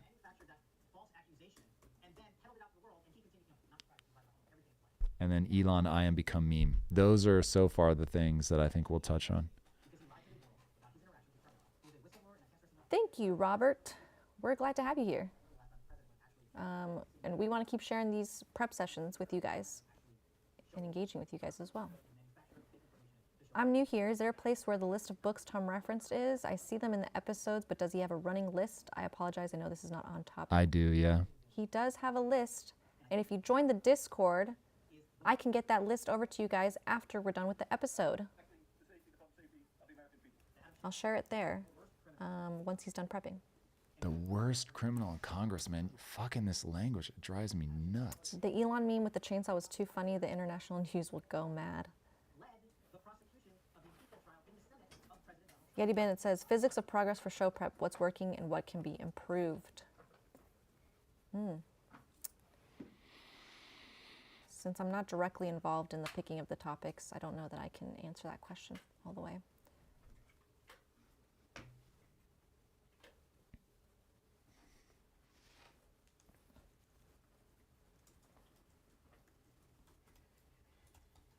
Let's go back a little bit. How do we square the counter-revolution with the shared values? You think that the counter-revolutionist leads into the shared values? First of all, I love that you're linking those. I hadn't even thought about that. So yes, it would go something like this. We have been racing apart the left and the right for a very long time, and there's going to need to be something that as a value they can share that pulls them back together. The only value that I can think that's big enough would be, to your point, an alien invasion or God. And so will we be able to leverage religion as a thing that will drive us closer together? But I think that starting with Victor Davis Hanson's idea of a counter-revolution is probably the place to set the stage for how bad things have gotten and how we have these wildly divergent worldviews that are yanking us in opposite directions. I think you play like that whole thing, let them go through the whole fucking thing. And we can anchor around, okay, revolution is something we all, myself included, throw around like it's kind of cool, like, oh, this is revolutionary. But revolution is usually people bleed and die. And I, for one, feel us racing towards that. Like, it's really starting to freak me out, which is why hearing Kash Patel call Adam Schiff the worst criminal in Congress makes me nervous. And I'm honestly not sure what the right way to handle is when people really have done some bad shit. And you can't just let people get away with doing horrific, illegal shit. But at the same time, the way that they handled Nixon, I thought was the right answer, which was, it's not good for the country. So we're going to pardon him and we're just going to look forward. That always struck me as the right play. But I don't know. It's possible that there's just so many bad things happening that you can't do it. But you cannot target people that targeted Trump. He really has to turn a cheek and say, okay, we're going to look at things that are baked into the system. We're going to fix the system, but we have to move forward. And I do worry that Kash Patel, like, I'm excited about Kash Patel from, I know we're going to get the files, JFK, MLK, RFK, Epstein, but are they then just going to go after people that they saw as a threat to Trump? And you know, my beef with Trump is this constant rhetoric about People said maybe I can run for a third term. It's like, God damn. Please don't lean into that. Again, Bonapartism, where the story will go, well, it's just the will of the people. It's what they want. And good Lord, makes me nervous. But that would be that flow. Copy.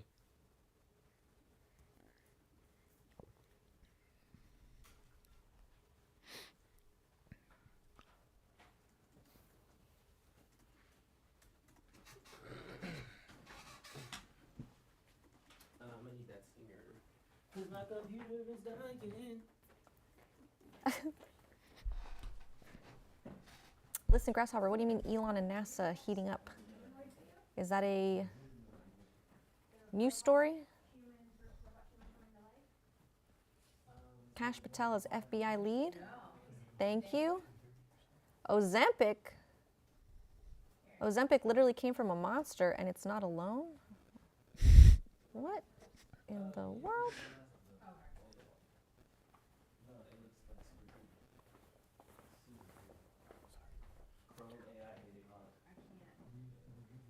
Ozempic came from the Gila monster. That is crazy. Okay.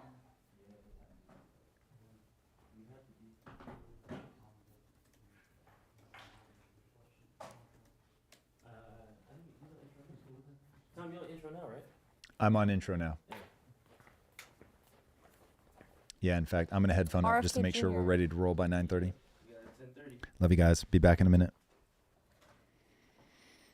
RFK Jr. made a speech to HHS and his plans to begin investigations into whether antidepressant medications and the childhood vaccine schedule are responsible for chronic diseases in the U.S. Alejandro, you got linky poos.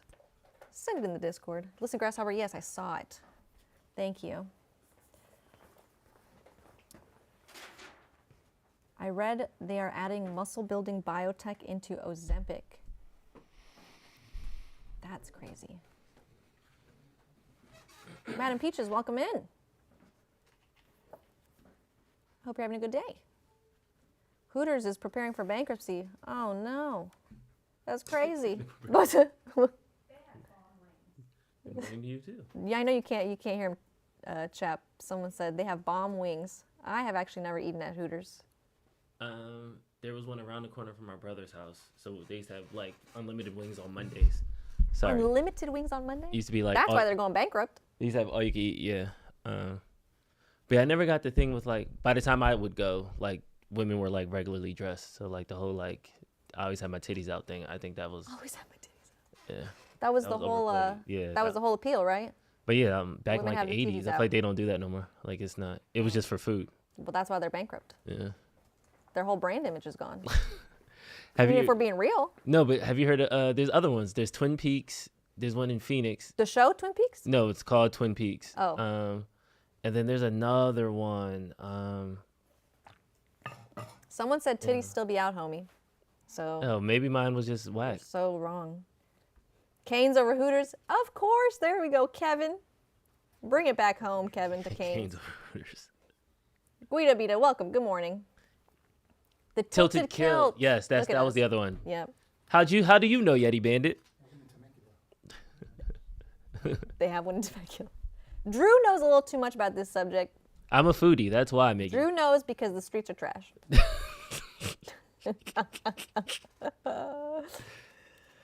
My cousin took me there. Cousin. Oh, yeah, the My cousin. cousin took me there. Means I went there by myself. Save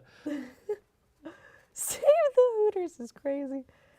Drew just went to a normal restaurant and was disappointed. That's so funny. Eunice is the real Caniac. I love. Stop the Drew. You must be so excited now that Canes is like in LA now. It's been in LA. Oh, I thought that was like new. The one in Burbank or something like, or North the new- Hollywood? that's the new one, but Yeah. they've had one in El Segundo. They've had a few. So you traveled for this, so you know. If I want Canes, I drive 45 minutes to go get it. El Segundo. Yeah. And then I eat there in the car because by the time I get home, the food is cold because it's a 45-minute drive back home. So. Yes, Stephanie, I am looking for the best wings. I can rank them. I'm a wing guy. Don't go to Atlanta though; it ruins it. Atlanta wings are just on another level. I don't know what they do. The sauces are different. It's crazy. Madam Peach is in the chat. What's up? Oh, you're listening, so you can't see me wave at you. Cool. Chat, don't tell her I didn't wave. Glad Tom can't hear us all slacking off. This is what, listen, we have 10 minutes pretty much because Tom has to write the intro. We have 10 minutes of slack off time here. So Buffalo Wild Wings, they got those out there. Do they have B-dubs they out got here? B-dubs, yeah. I'm a mango habanero Asian zing at B-dubs. I love a spicy sweet. That's my go-to. Stephanie hates Buffalo Wild Wings. The fries are terrible too. I though. like Buffalo Wild Wings over Wingstop. I think the last time I had Wingstop, they were very, very, very terrible. What flavor did you get? Some sort of mango habanero-esque flavor. Really? You know? Yeah, and then another. I got barbecue, mango habanero, and then a third one. Oh, like some fun Hawaiian something flavor. Oh yeah. Because if they have a crazy one, I'm trying it. Hot Wings Cafe is basic. We always come back to chicken, We do. beloved. Oh, I love me some Korean fried chicken. There's a place in Koreatown. I live a little bit close to Koreatown. I have to go with my buddy because he speaks Korean. Because if I go with him, the food is better. Zaxby's, that's a throwback. Never had it. That's in Atlanta. It's fast food chicken. So it's like Cane's and Wingstop had a baby. Oh. Yeah, they have like chicken sandwiches, but they do everything. What's your cross streets, Kit? We might be around the corner from each other. Ribsy lives in Seoul, Korea. Oh, nice. Ribsy, Yeah, that's so cool. your fried chicken out there is way better than ours. I already know. I raise chickens for eggs. Oh, clearly you making a killing, madam. We need to talk to you. Soju and beer. I do love me some soju. That's how you do it. You got to pour it into the beer and take the shot. I used to work at Samsung, super Korean company. Like they had like a lunch line, and it was like Korean food on one side, and then like American food, but it was always like burgers and like whack stuff. So that's what got me like my Korean legs. I love me some kimchi. Love me some bulgogi. I could K barbecue all day, every day. Jacob said that. Brian Johnson said a fast food meal lowers life by 11 minutes. Heard that and immediately went to Chick-fil-A. That's what I'm saying. I'm here for a good time, not a long time. All right? Also, Brian Johnson isn't having fun in life. Like yes, you look like a little boy, but are you actually using your youth? Like I don't get it. I'm off of Normandy. That's crazy, kid. Look at us being neighbors. How do you say that? We got garbage chicken in Coeur d'Alene. Coeur d'Alene. Where's Coeur d'Alene? Coeur d'Alene, where is that? Idaho? Listen, Grasshopper. Is that in Idaho? Chester fried? I feel like I had Chester fried.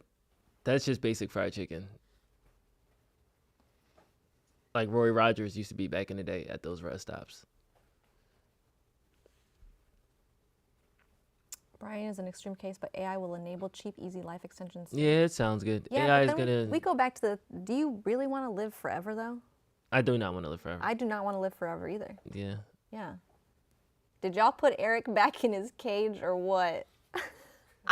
Eric hates us. I just want you guys to know that. Free my boy Eric. Every time you guys try, we like say his name, he cringes. He dies a little bit on the inside. I'm sorry. Hashtag free Eric. Yeah, get my man Eric out. Eric. Why would you not want to live forever? No. Because something deep inside tells me that we weren't meant to actually live forever. Like it just, I don't know. Miggy, I love you, but no way Silver Lake Ramen, the chain, has the best fried chicken. Sorry. Without death, life has no meaning. Oh Exactly. My gosh. Damn, that's deep. You don't not appreciate live the hype. There's no code. So it's. If not live forever, at least live youthful longer. I think there's also something beautiful about getting older too. Like man, think about how many people don't get the privilege to be as old as we are sometimes. Like their life gets cut short for whatever reasons. That's silly. Well, welcome to my world. How about like 1,000 years? 1,000 years? I'm not into it. I'm not into it either. That seems expensive. 1,000 years ago, gas was 4 cents. We weren't meant to fly, but technology changed that. That's different, though. Like, this is you 100% altering your body composition and everything in your body. Because you guys got to separate like living with like the realities of life. Like, I can live for 1,000 years, but can I capitalism for 1,000 years? No, I'm gonna burn myself out. Do I want to work 40 hours a year, 40 hours a week for the next 1,000 years? That doesn't seem appealing. It's one of those things where if we were back in the old English times and I was on a farm for 1,000 years, and maybe, yeah, that can make a little bit more sense. But we can't have old life longevity and new life demands. I feel like we're just gonna kill each other. Jacob, your comment, we weren't meant to walk, but evolution changed that. Okay, but that's different, I feel, because that's evolution, but this is like man-made, altering AI, like substances or whatever you're doing to your own personal self. I also don't believe in evolution, so I can. If we came from monkeys, why are there still monkeys? Those who want to go sooner could, and those who didn't wouldn't have to. Yeah, if choice is everything. Like, if you guys want to do it, go for it. But I'm just saying, personally, I'm not living forever. 920. True, there's still plenty of reasons to live longer. The best part is anyone can change their mind anytime they want. Information can change. Yeah. Can we get a refund if we get bored with our life extension? Yeah, ask them. Yes, Ribsy, I am. I grew up under the pew, as they say. Do you think telepathy is a potential evolutionary trait? I would hate telepathy. I already overthink, so if I can hear everybody's mind, I would just be... Oh, I would love it. Well, you're a weirdo, so that's different. Well, okay. You would just... That's great. You'll just do this all day and just start looking at people as they walk past. I wouldn't use it for evil, though. I would use... Listen, there's some people... I don't know if you have these people in your life, but there's definitely some people who are very tough to break open and, like, hard to read. You know? So I would just love to be like, oh... I understand what they're you're actually just having a bad day, so maybe I'm just not going to bother them. But they don't actually want to express it. Or if they have a hard time expressing their emotions because of something that happened, I could just be like, oh, they actually had a terrible childhood, so I'm just not going to bring it up or something. So you'll be like a super therapist. Like, you'll be able to, like, help. I would not love not to. an actual, like, therapist. Yeah. Like, you'll, like, help people go through things. Yeah, I would love to. Oscar, I am a firm believer in God and Jesus Christ, and I think he died and saved our sins and all that cool stuff. I think denominations and Catholicism is the thing that I think man perverts religion. So people don't hate God. People hate the man that told them about God. And I think that a lot of times when we come up with these, like, different lines in the sand, it separates us from actually, like, having serious conversations about it. I'm not a fan of everybody saying this is my villain or evil villain origin story. I believe it. No. I feel like if you're looking at that chart of, like, neutral, chaotic, evil, I think I'm a chaotic good. Personally. So then if you had a superpower, Yeah. you don't think that the chaotic would stay and the good might slip? No, I think I could do it pretty well. I can control it. Yeah. Yeah. Just like the Joker. He knew what he was doing. I'm the Joker, baby.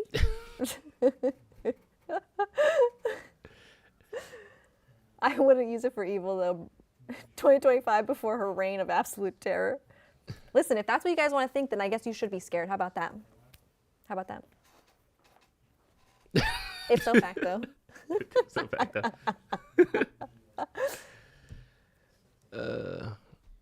You just pervert science by saying evolution says we come from money. That's how churches distort science. Okay, let's talk about that second stone. The Big Bang was somebody turning on the light. I just believe God turned on the light. All right. Tom is ready? Let's see. Yep. And then I need to run to the restroom. Cash me outside. That's funny. That's so old. That's a throwback. All right. You've got it. I'll be right back. Thomas is going to use the restroom, and then he's going to be back to record the episode. So give him about 3 minutes-ish. I wanted to try DMT. I couldn't find a reliable plug, and I'm past my psychedelic phase. So I think that one got away from me.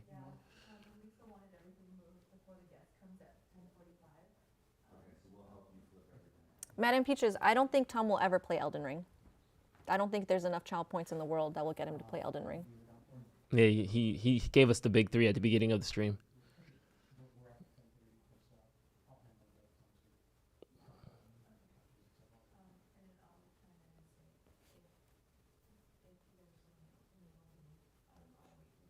You're an Elden Ring person. I love Elden Ring. Yeah. Night Rain comes out in May. Nice. That's the new DLC. Yep. Elden Ring is beautiful. I agree. It's a beautifully made game. It's so fun. The mechanics are great. Can't say enough good things about it. Oh, don't you guys do game nights? Like the Discord? Oh my God, Yeah. we do Since game everybody's nights, talking about video right. games. You guys, we're talking about video games. Come to our game nights in Discord. They are on the schedule usually. You'll see them. Usually Fridays at 3. This week we did it yesterday at 3. We play games, we chat, we hang out, we play Project Kaizen. Come hang out with us. I put messages in there before I start the game night and I say, hey everybody, please come hang out with me so I'm not alone. Thank you. Bro, do you even praise the sun? Praise the sun. Yes, we do. Absolutely. Solaire, that's my man. Oh, yeah. We should play board games. IT board game night. That'd be so cute. Discord link. Do you D&D? Do I D&D? I have D&D before, only one shots, not full campaigns.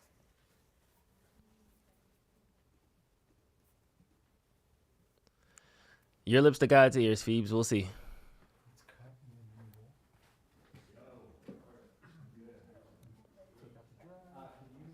Three in Cali time?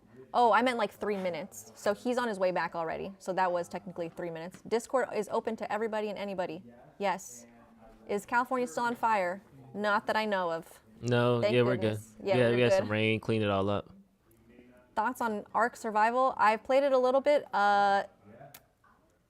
It's fun with friends. I don't think it was fun playing by myself. Do you ever VR AR? I've played VR. I've played quite a lot of VR. VR chat is crazy. Why does everything become pornographic? That's the question, Eunice. Why to Eunice? You coming in 'Cause hot. You're Why? the one that is going to be dealing with the brunt of that. Well, I'll just not read. I'll close my eyes. Well, so when you said that it was wild, What? were you referring to? Oh, VR chat. Yeah, that's what I'm saying. Was it just like, oh, people talk about their cats too much, or Oh, it's so crazy because people will put on the full body tracking, and like some girl was teaching me sign language with her full body tracking, and she's like, so oh, not a bad wild? I Well- thought you were saying like guys get creepy. oh, yeah, people do get wild in there, but you just got to know which rooms to go in. Like if it's labeled ERP, you just don't press on that What is room. it? ERP? What are we talking about? What? Erotic role play. Whoa. Yeah. Okay, yeah. Rule 34? Yes, Rule 34 is so real. It's You crazy. got a super chat? Okay. Message retracted. Super chat from April Umek. Let's go. April, Super thank chat. Thank you. I will take those as just very kind donations. Thank you. That is extremely guys. generous. I'm Extremely leaving. generous. Chat, you're Okay. saying? We have to break the file. So does that mean we just wrap, end the live? Because remember, we're going to now leave this live. We got to trim it then. We got to trim it. So Because you then- think so we should stop right now then. we have to. Yep. So, guys, what we're going to do is we're going to end this live so Live that is we done, can then leave we'll this regular. live. Then we're going to start again so you guys can come and watch live if you want. And then we're going to separate this out so that the live portion, that is the actual episode, we will take down. But we will leave up our beloved time together and see how that does. If it does well, then we'll do this forever. And if it doesn't, we will have learned. So in a nutshell, everybody just stay put. They're going to drop the stream, and it's going to come right back up. Oh, hold on. So we are going live for the actual episode? That was my thinking. Oh, then we can trim it at the end. We can trim it in post then. Because you're going to repost? No. The So live? after we finish the live, Yeah. we'll edit the actual It lets video you do that. and then just we'll go in and It trim. lets yeah. you cut lives? cut the back half, yeah. Really? All right, we're about to find out if Drew's right. I'm pretty sure. I'll just go into another one and we'll see. We'll check right now. Edits. Editor. Yeah. Someone said, you guys are like the U.S. government. Keep it simple, LOL. I can't tell if they're saying we do keep it simple. Yes, we can trim the back half of it. Let's go. Saying we need to. We need to keep it simple. This feels pretty simple. Um. This feels pretty simple to me. All right. Bye to chat. All right. No, chat's not going anywhere, right? Because you said you can just trim the back half. I know, but you can't see it now. Oh, I see what you mean. Stephanie, what's up? That was awesome. Okay, let's get underway. Shall we? Yes, sir. Let me just get your position, Tom, so I can be focused. Gonna be something like this. And then focus looks good for you, Josh. See, I don't really need this anymore, and by really I mean not at all. But I do need to check my alarms.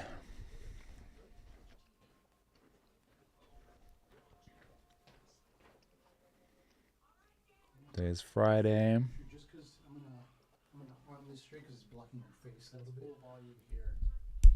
So I'm gonna do this. That's full volume? Yeah, I'm gonna turn up on the. Oh, I see. I feel like this is not blocking my face. No, I'm gonna go. Now I'm gonna go like this. Perfect.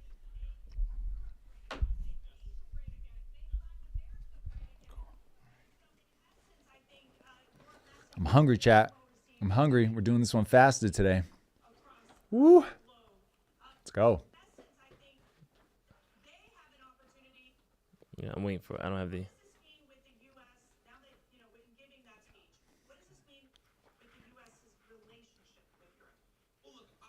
It's actually a really good question.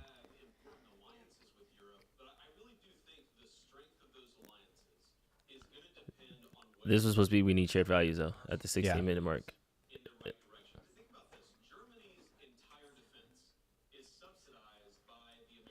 Yeah, because he's talking about if you guys are going to be regulating speech, that's not share values. We're not going to fund.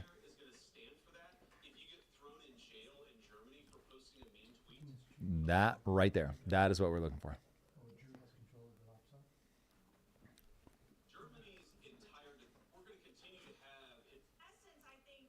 Yeah, let her ask a question. It's worth just playing that whole segment. Just probably need to back it up a tiny bit. But what does it mean? Yeah. But I think we let her ask that whole question. Otherwise, people are going to be like, wait, what? I was gonna say, but what does it mean for our relationship with Europe?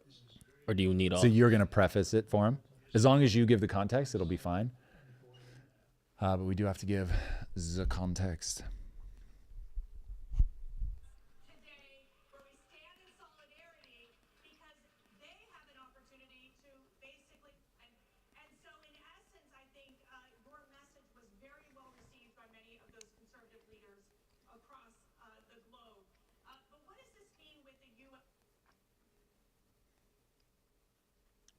Word. Boom. One more thing, guys. Where is the Trump one? 152. Many other very distinguished leaders in the room. It's a great group of people. If we could ever come together, it would be unbelievable. He's not wrong. May not happen, but it should, and maybe it will. From the earliest days of our republic, faith in God has always been the ultimate source of. Perfect. All right, I'm ready. Ready? All right, guys, rolling. Quiet, please. All right. We're all set all around. Let me get that going. And I'll do a hard stop at 10:30. All right. Yeah. Hard stop. Hard stop. Chat, we love you. Sorry that we can't see you during this part. On your mark. All right, here we go. Can we actually close that curtain all the way? Just to avoid any errant sounds, and then we will go. Amazing. Thank you, nice. Okay, here we go. Cable. Let's go, Eric. Eric's making all the appearances today. On your mark. Okay, here we go. Big energy, Drew. Let's do it. Big energy. Big energy. NRG. Here it is. Oh. Victor Davis Hansen says, MAGA isn't a revolution, it is a counter-revolution. Vance says we need shared values, and Trump says religion is what will bring us all together. And as a non-believer, I think he actually might be right. Kash Patel got confirmed, Adam Schiff started pricing flights to non-extradition countries, and lawyers are salivating over all the possible lawfare. Elon becomes meme, Kobe gets a statue, Grok 3 makes light work of game dev, and Jeff Bezos asks the world who the next James Bond is gonna be. Drew, the revolution will indeed be televised, because here we is, and it's all happening. It's happening. It's happening. Can't we all just get along, man? I don't understand what all the beef is. You know, we're all here together. Saying it. Same country. Saying it. We well, could do it. Oof. The beef is easy enough to lay out, but our boy Vance talking to Europe, talking about the need for some shared values, want people to hear this clip, but also want them to contextualize it with inside America as well. I think the following statements ring true. Happy, let's jump into it. And so, in essence, I think your message was very well received by many of those conservative leaders across the globe. But what does this mean with the U.S. now that, you know, in giving that speech? What does this mean with the U.S.'s relationship with Europe?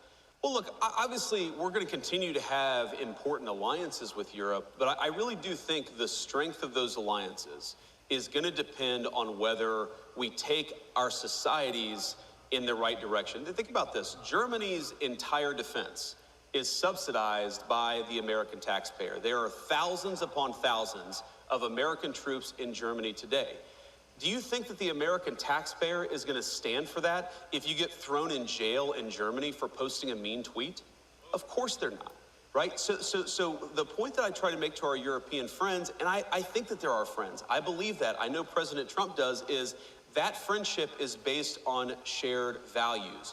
You do not have shared values if you're jailing people for saying we should close down our border. You don't have shared values if you cancel elections because you don't like the result, and that happened in Romania.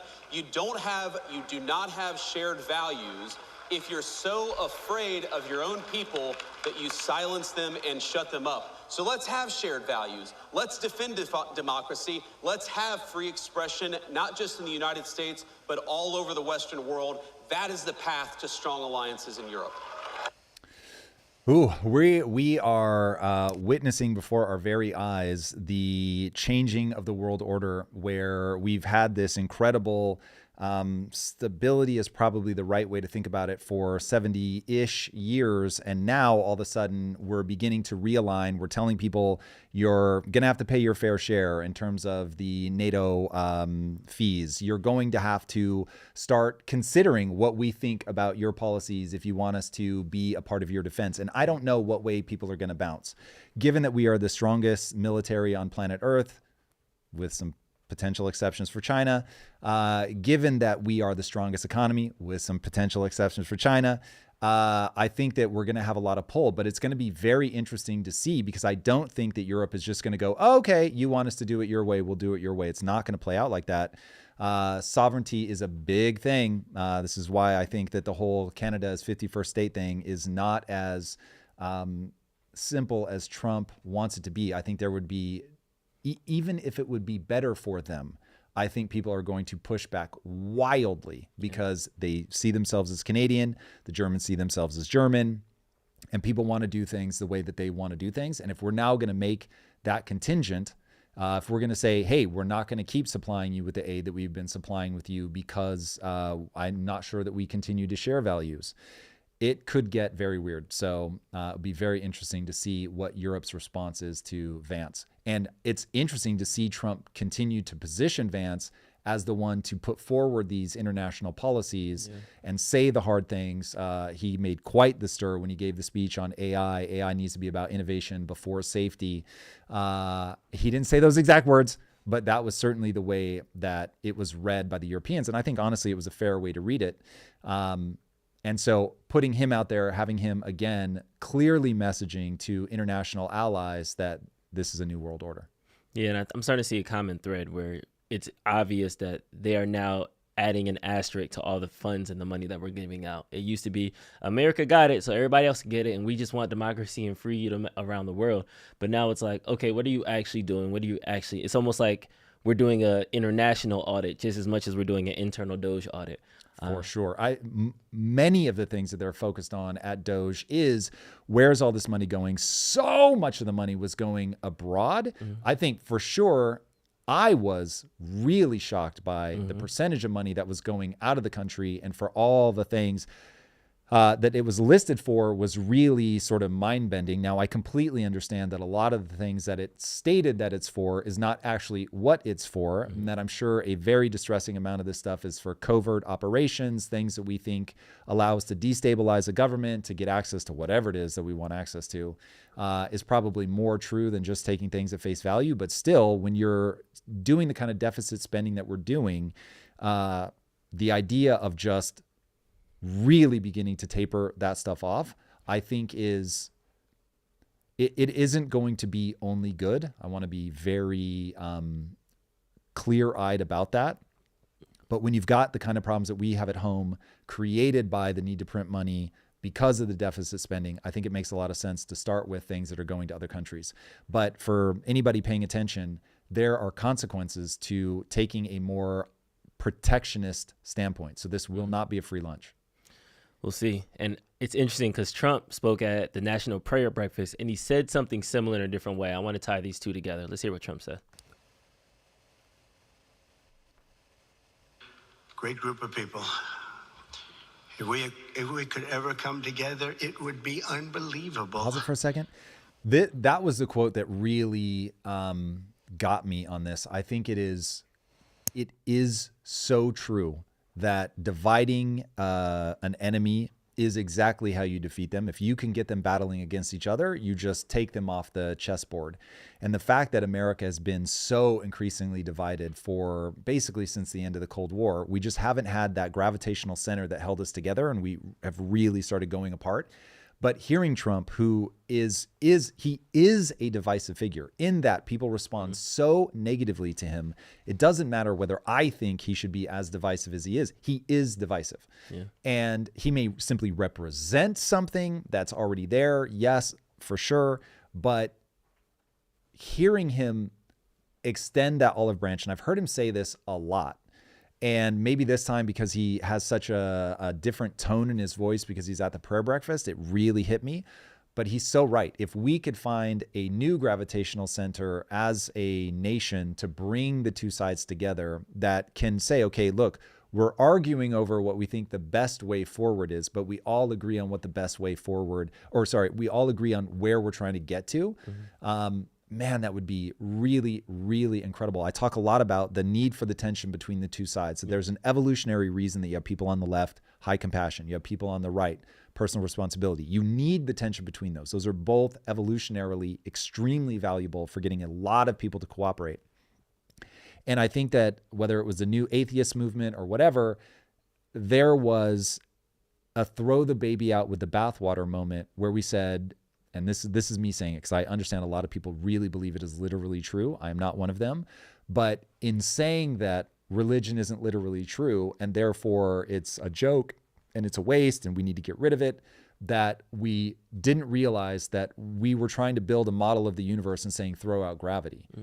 And now all of a sudden everything flies apart and you're like, oh shit, this doesn't hold together. And we need a gravitational center. And I cannot think of one other than what you brilliantly suggested off camera, which was an alien invasion, which, hey, full Independence Day. having a common enemy will work, barring that, or the asteroid impact that is potentially in our future. Religion really does strike me as the thing that's tried and true. Now, no one hears the irony of that more than I, because few things have divided people more and caused more death and suffering than the fact that people can't agree on religion. But if we could have a more modern, slightly secular version of religion, being able to see it as this high-functioning way of passing values forward, and not to get lost in the minutia that caused so many lives over the years about splitting hairs, like with Catholicism versus Protestants. I mean, it really does get crazy. Yeah. But it really could function if we can sort of smooth the edges off of like the things that people disagree about with religion. But when you have a non-believer going, yeah, like that really might be the answer. That might be the thing that's going to bring people together. There's something interesting there. So anyway, he keeps going, but I just wanted to touch on that. May not happen, but it should, and maybe it will. From the earliest days of our republic, faith in God has always been the ultimate source of the strength that beats in the hearts of our nation. Pause it for a sec. So what was really interesting historically is that you had people like Thomas Jefferson who did not believe in the same way, created his own Bible. I don't know it well enough to know what the parts were that he cut out. I'll let somebody pop off in the comments about that. But it's a really interesting idea that is hearkening back to where we started, which was not everybody saw it the same way. They knew that they had to have a separation of church and state, which I think is very smart. Mm-hmm. I do not want to be in a theocracy. That is for sure. But they understood that the shared values that we had as those early Americans was based on the idea of one nation under God, though I think technically that ends up coming a little bit later, but maybe I'm wrong about that. Anyway, you can have this general idea of every life is sacred and that there are certain things that are granted to us by the Creator. And once we have that idea that gives authority to the ideas, right? So you look at the Declaration of Independence and it calls that out. These are inalienable rights that are given to us by our Creator. Okay, cool. You don't even have to outline who the Creator is. It's just this sense of, yeah, we all share that idea that there's a sacredness to the individual, which I don't think people understand how much America is based on the idea of the sacredness, the quite literal holiness of the individual. Now, as somebody that grew up in that, who really has imbibed that and believes in the sacredness of the individual, I really want, people need something to anchor that around. And if it's going to be God, fine. Like, as long as we're not in a theocracy, whatever, I just want people to really believe in the sacredness of the individual, that property rights matter. Like, so many things unfold once you believe that each individual is the right, as Jordan Peterson talks about, the right level of analysis is the individual responsibility, a government that serves the individuals, versus a more collectivist look at it where, any one person doesn't matter. This is all just about the good of the whole. If we can get people to anchor on that ideal, if we can get people to say, this is a value, and the center or the authority that holds it together is this religious conviction, I'm fine, as long as we have that at the core. And I don't see a replacement for it. If somebody does, I'm very open, because again, I'm a non-believer. You're never going to hear me suddenly being like, no, I really do believe I've accepted Jesus Christ into my heart. By all means, play this clip if I ever do. But I recognize that we need something. Yeah. I'm going to try hard not to preach in this moment, but it's one of those things that I think religion has perversed the idea of God in a lot of different ways, where God himself never established a religion, God himself. So that's read your own Bible. I think the thing that helped the country specifically by having a shared belief in God, it wasn't because it taught everybody how to think, or it wasn't that it taught everybody who was right and who was wrong, but it at least gave us a unified playbook. We had a unified set of standards. We had a unified set of things that were like, if we live our lives this way, this is how we are going to prosper. And that's at its core essence what the relationship with God is supposed to be. It's how do I live my life in the best way possible and to help the people around me. And if you come to a new country, you're literally trailblazing. That's how it was supposed to be.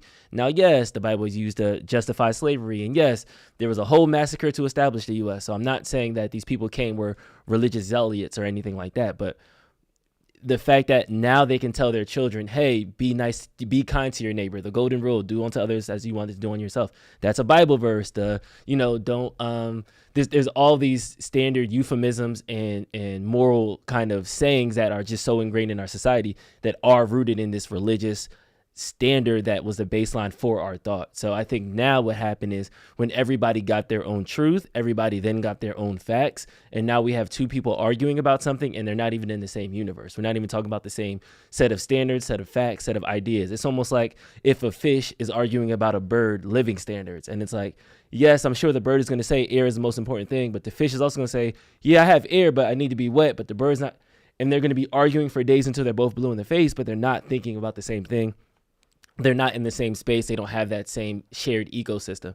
And I think that's the one thing that America as a whole is missing, because America itself as the idea, there's too many chinks in the armor. There's too many cracks. There's too many things historically that they told us was one thing, and it was really the other thing. Even the story of the Pilgrims, when we were growing up, oh, the Indians and the Pilgrims, they shared a turkey and they put it on the table. The fact that they're even called Indians when they're Native Americans, and Christopher Columbus just went the wrong way and he landed here, it's like, oh, all y'all Indians now. Like, that was problematic in and of itself. You know what I mean? And it's all these things that with social media and technology, we're starting to uncover all these hidden facts that were never communicated.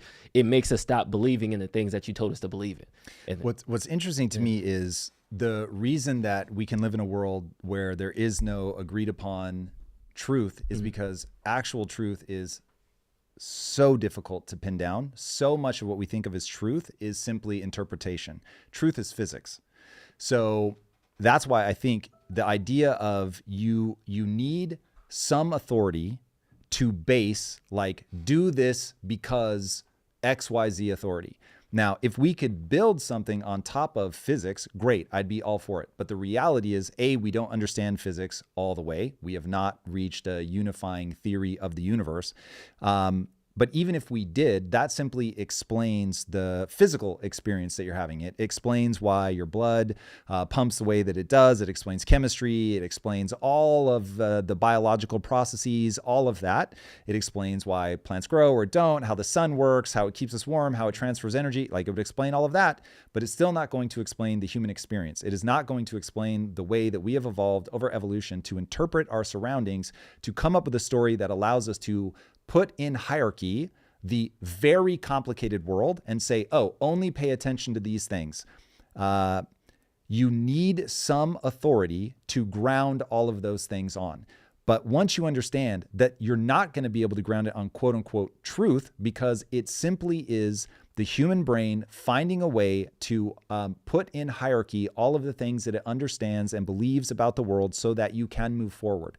Because there is not a necessary right or wrong answer. You don't have to go beyond the trolley problem to realize how quick, when you're trying to ground morality in quote unquote truth or facts, very quickly it just becomes what people believe you ought to do in a given circumstances.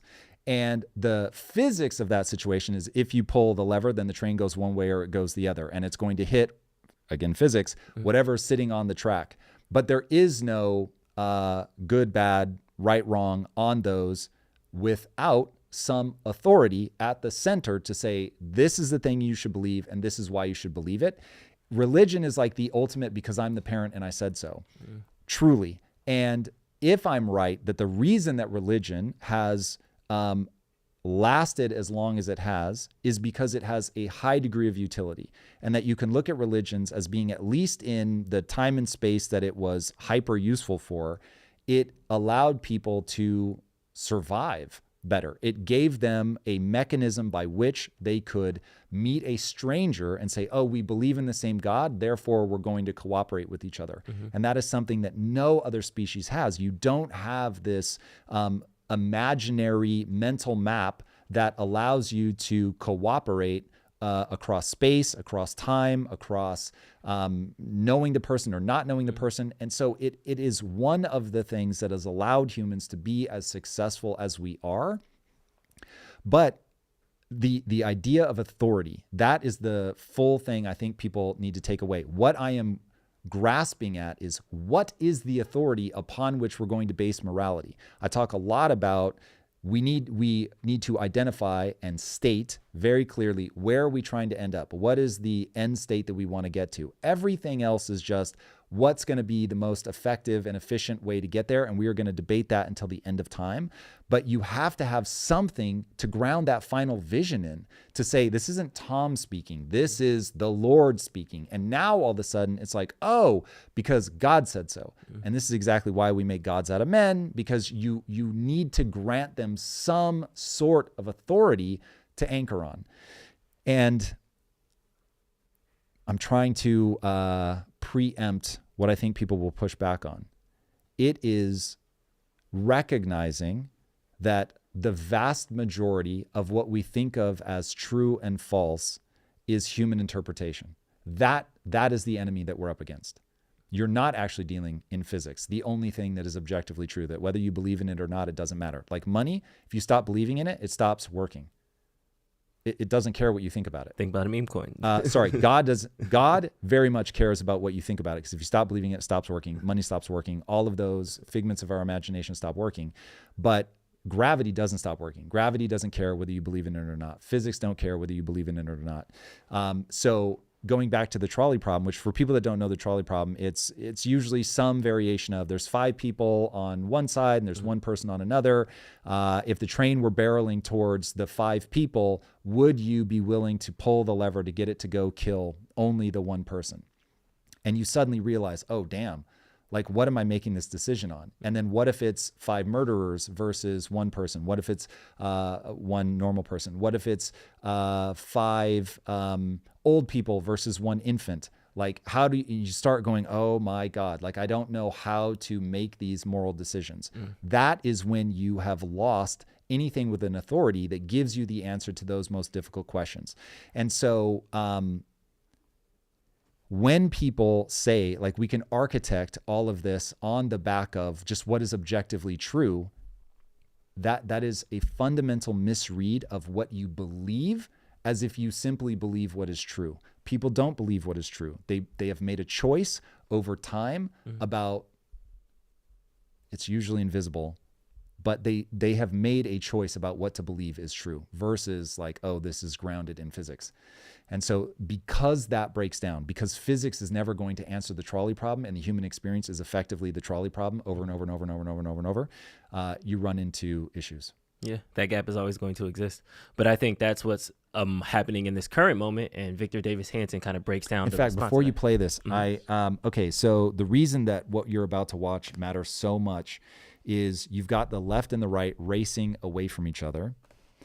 Each side thinks that they are right, because I want people to listen to this in the context of what we have just been talking about, that you're when you interpret this moment as a very consequential moment where you have people racing away from each other because they do not have shared values, you can begin to understand why the left thinks what's happening right now is a revolution, that MAGA is a revolution.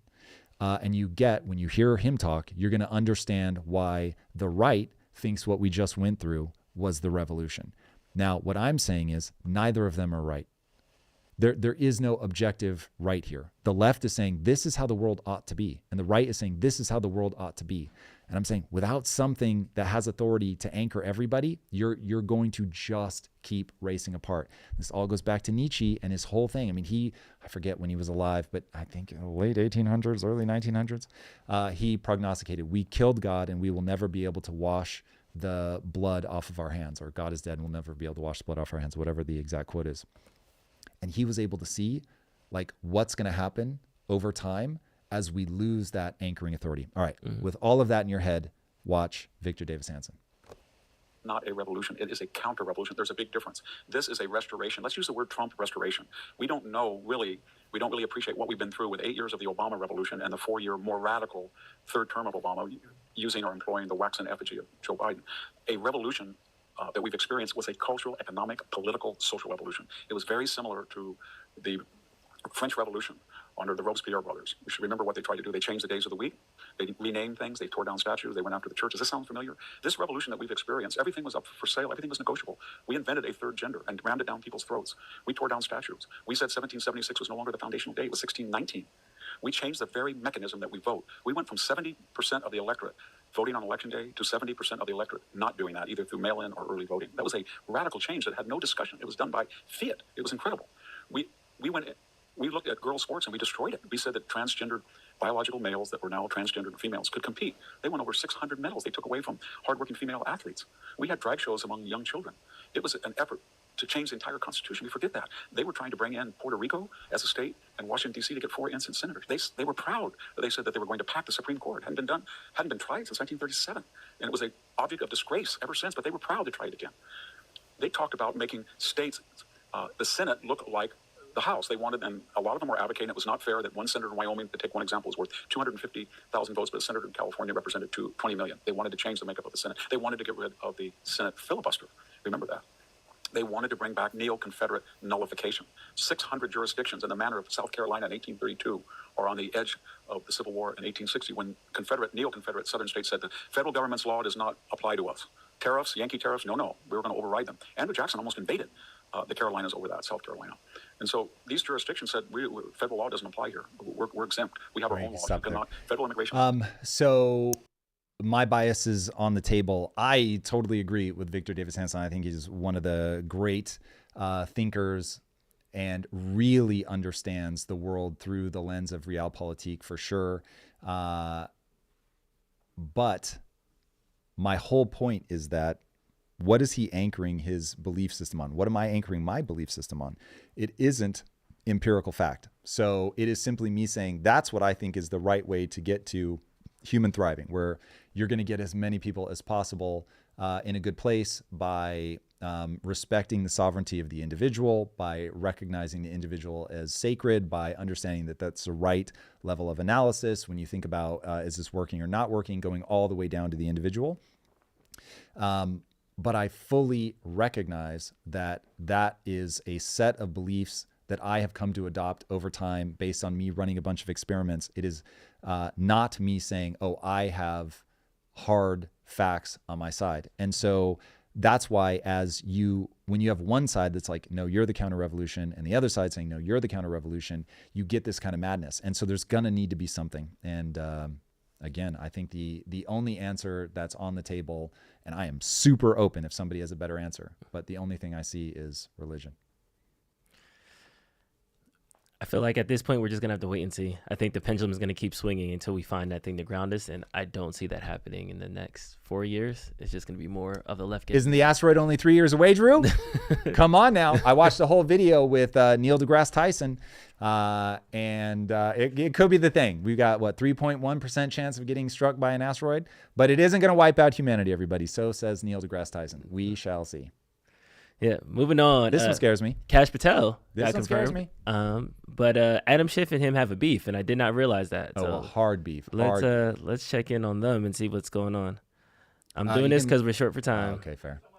Trust. This is someone who lacks the character to do this job, someone who lacks the integrity to do this job. We know that. Our Republican colleagues know that. The only qualification Cash Patel has to be FBI director is that when everyone else in the first Trump administration said, no, I won't do that, that crosses moral, ethical, legal lines, Cash Patel said, sign me up. In the first Trump administration, as we are seeing in the second, you rise to the level of your sycophancy, and no one is a bigger or more dangerous sycophant than Cash Patel. This political hack does not deserve to be in this building. He can't do the job. He won't protect the public. He will misuse the resources of the Bureau. He will weaponize it against the president's political opponents rather than protecting the safety, the public safety of the American people. Adam Schiff is the worst criminal in Congress in the last 250 years. And what words broke that we're going to talk about right now is Adam Schiff met with a whistleblower. Adam Schiff went to the podium day after day after day saying, I know nothing about this. We're not going to discuss it. We're going to protect it. And then Adam Schiff, led the prosecution of the impeachment trial in the Senate of President Donald Trump. Talk about someone who's conflicted out of the game because he was part of the hoax that brought Sharmella in, manufactured that false accusation, and then peddled it out to the world, and he continued, not surprising, he's lied about almost everything in his life. But now he lied just to set up a presidential impeachment. That's what I was talking about, these disinformation campaigns. And then he should be investigated because he lied to the world about his interactions with Sharmella, who was a whistleblower and I can't stress enough, that started a presidential impeachment. Now, your history is way better than mine, but I can't remember the last time a president was actually impeached. It's a significant process and escalation, and it's reserved for the time when it actually shows a crime, not when it shows the manufacture of fake information to show a fake crime. The guy that found and manufactured the evidence with Sharmella was the prosecutor in the case against the target of the investigation. That is the ultimate, from a prosecutorial standpoint, conflict of interest. But he knew what he was doing.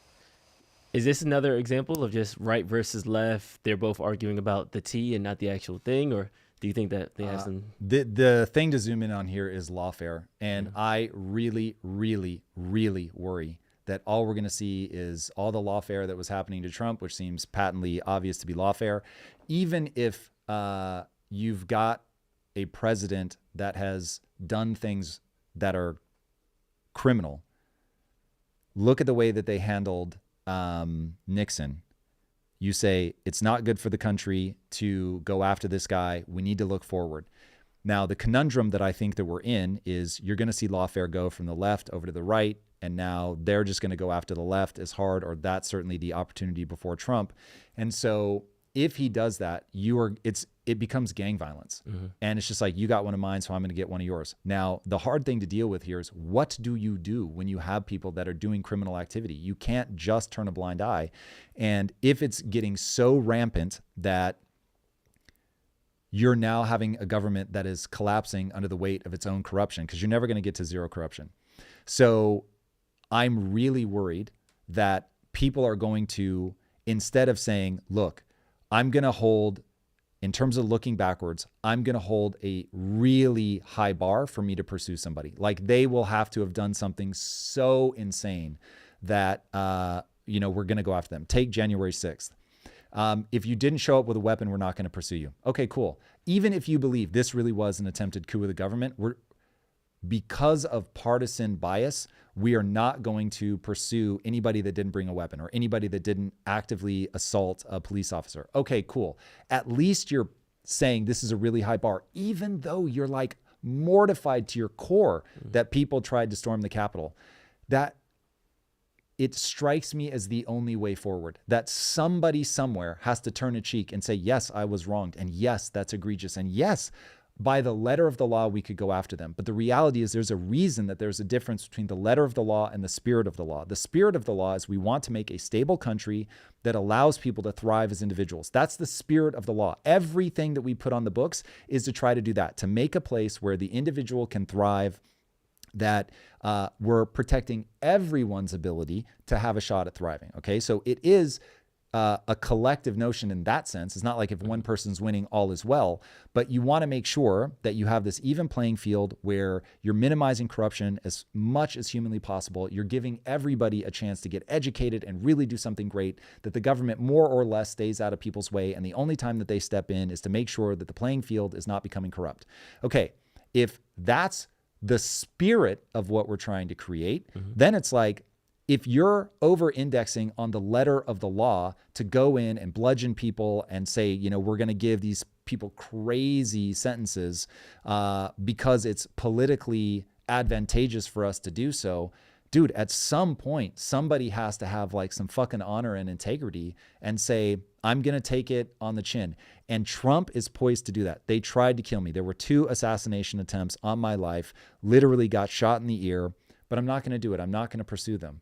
I don't know if he has the ability to avoid that. I don't know if he's going to be able to say, look, Cash, I get it. A lot of rhetoric up to this. It's not the right play. Let's focus on moving forward, because we do, like, if there's been a ton of corruption, you don't just shrug it off and be like, well, it would be bad for, be a bad look for the country, so we're just going to let it get as crazy as it wants.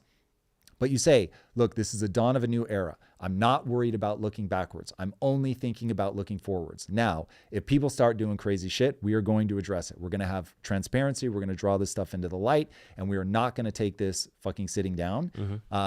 The mechanisms of the government with the checks and balances are exactly what they're meant to be. And Trump has thankfully said the right things about if anything, an EO or whatever that I put forward, if the courts strike it down, cool. I'm going to listen to that. I'm going to appeal. I'm going to continue to fight, but I'm going to use the actual mechanisms. But God damn it, if he just ends up doing the same lawfare against the left that was done to him, that's really fucking terrible. Race to the bottom. A race to the bottom. Very well said. All right, I got some quick hits. Let's do it. Donald Trump is funny, man. He just announced that Kobe Bryant will get a statue in the National Garden of American Heroes. Love this idea. I think it's going to be amazing.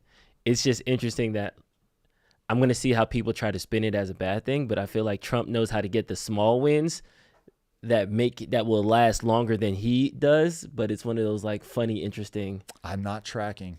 Say the quiet part out loud. What do you mean? That this for Trump to be the one to put the Kobe Bryant statue up, it's going to make people feel like conflicted because people love Kobe. Wait. Can I say what I think you're saying? Yeah. This is a biscuit to the black community, and they're going to be so excited by this little thing that he's offering them that they're going to forgive bigger injustices. Not even the second half of that statement. Okay. I feel like Kobe's bigger than basketball. Kobe's bigger than the black community. Whereas like he is a staple in LA. Like Los Angeles shut down for a day when Kobe like killed. So it's one of those things that like he meant so much to so many people, and for Donald Trump to be the one to then sit like, hey, let me recognize that. It's a notion to a community that I don't think would overlap with it. Like NBA players aren't checking for Trump. Maybe they are, and I'm just still in 2016. But it's a very kind of I didn't see that on my bingo card in 2025. But you're excited about it. I'm happy for Kobe to be recognized forever. Yes. Are you happy for all of us Americans to celebrate Kobe Bryant? Yes. Okay, word. But there is something lingering in there that I'm not sure. I don't remember who it was, and God, I'm very upset with myself that I did not pull this clip. There was a clip so Trump was doing something. It was the announcement of the statues in the garden, and he brought somebody up on stage. I unfortunately don't know who this was, African-American.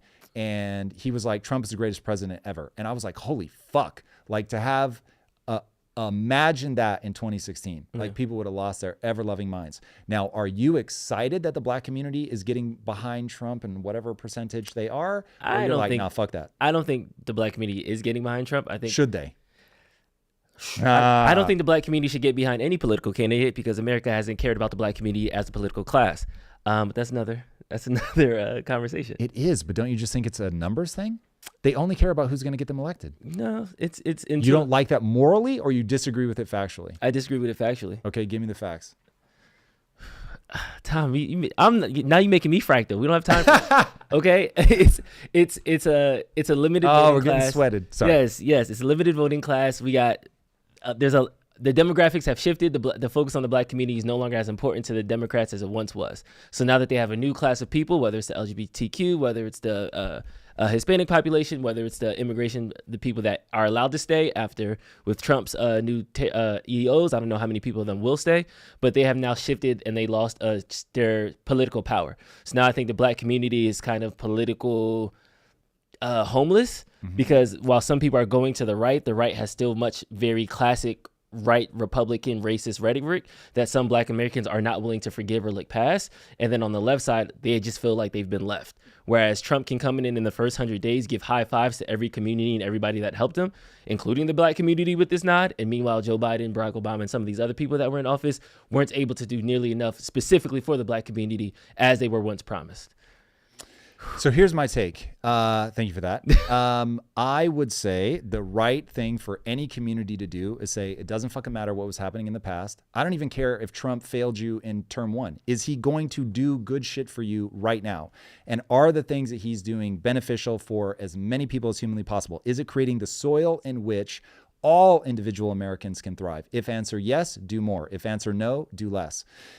So personally, I love to see, because I believe that on balance, because Jesus Christ, am I looking sideways at Trump on a lot of things that he does and says, but on balance, I think that they're headed in the right direction to create the soil in which the most individuals are going to be able to thrive. So I love seeing people get behind him no matter where they're from. I loved seeing more people in the black community, Hispanic community moving over to Trump because, again, I believe that as of right now today, on balance, that he's doing more things that are going to create that soil, driving the deficits down, big win for me. Releasing files and creating transparency in the government, big win for me. I know that Elon is not popular right now, but getting the greatest capital allocator of our time to help turn the government around, like that's a big win, man. We all know my inflation rant, but it's like, imagine for a second that I really believe what I'm saying and that is a theft from people that stops them from getting ahead, and we're actually going to stop doing it. So anyway, I would love for people to look at that, and if it's positive for your community, to celebrate it and be stoked. I look at it though, if I'm honest, this exact moment, this is a bit of a right turn, but Booker T. Washington wasn't in there. Now, boy, do I expect to get lit up for this belief. Or at least I would have in 2012. the story of Booker T. Washington to me is so fucking inspiring. Like, it's crazy. He wanted to build a school, not take a building over that already existed. He wanted to build a school. And so he made everybody learn how to make their own fucking bricks. They became the highest quality brick maker in the region, such that everybody started buying from them because they're like, God damn, like, how do you guys make such high quality shit? It still stands to this fucking day. Anyway, read a biography on him, was absolutely blown away. So I was very sad. I literally was scanning through the list to see if he was going to be on it. So do you think Kobe Bryant shouldn't be the win? No, Kobe is my hero. That guy's so fucking legit. I just wish there was at least one more. And look, you have to draw the line somewhere. I just have a particular fascination with his approach to the world. His approach to the world is, I mean, ironically, because this is something I got from Kobe with Booze Don't Block Dunks, but that you can get so good at something, people can't stop you. That even if people hate you and they want to see everyone who looks like you dead, you can actually make the fucking bricks so that you can build the school. That is such the embodiment of like my whole life ethos. Yeah, I don't know what else. Have you read Miseducation of the Negro, W.B. Du Bois? That's interesting. Worth? Booker T and W.E.B. were the Malcolm X and Martin Luther King of their times. So they were polarizing in their own ways, different like backgrounds. But I'm curious to see how W.E.B. Du Bois. There's so many letters there. What is it? W.E.B. Du Bois. W.E.B. Du Bois. Yeah. Were they contemporaries?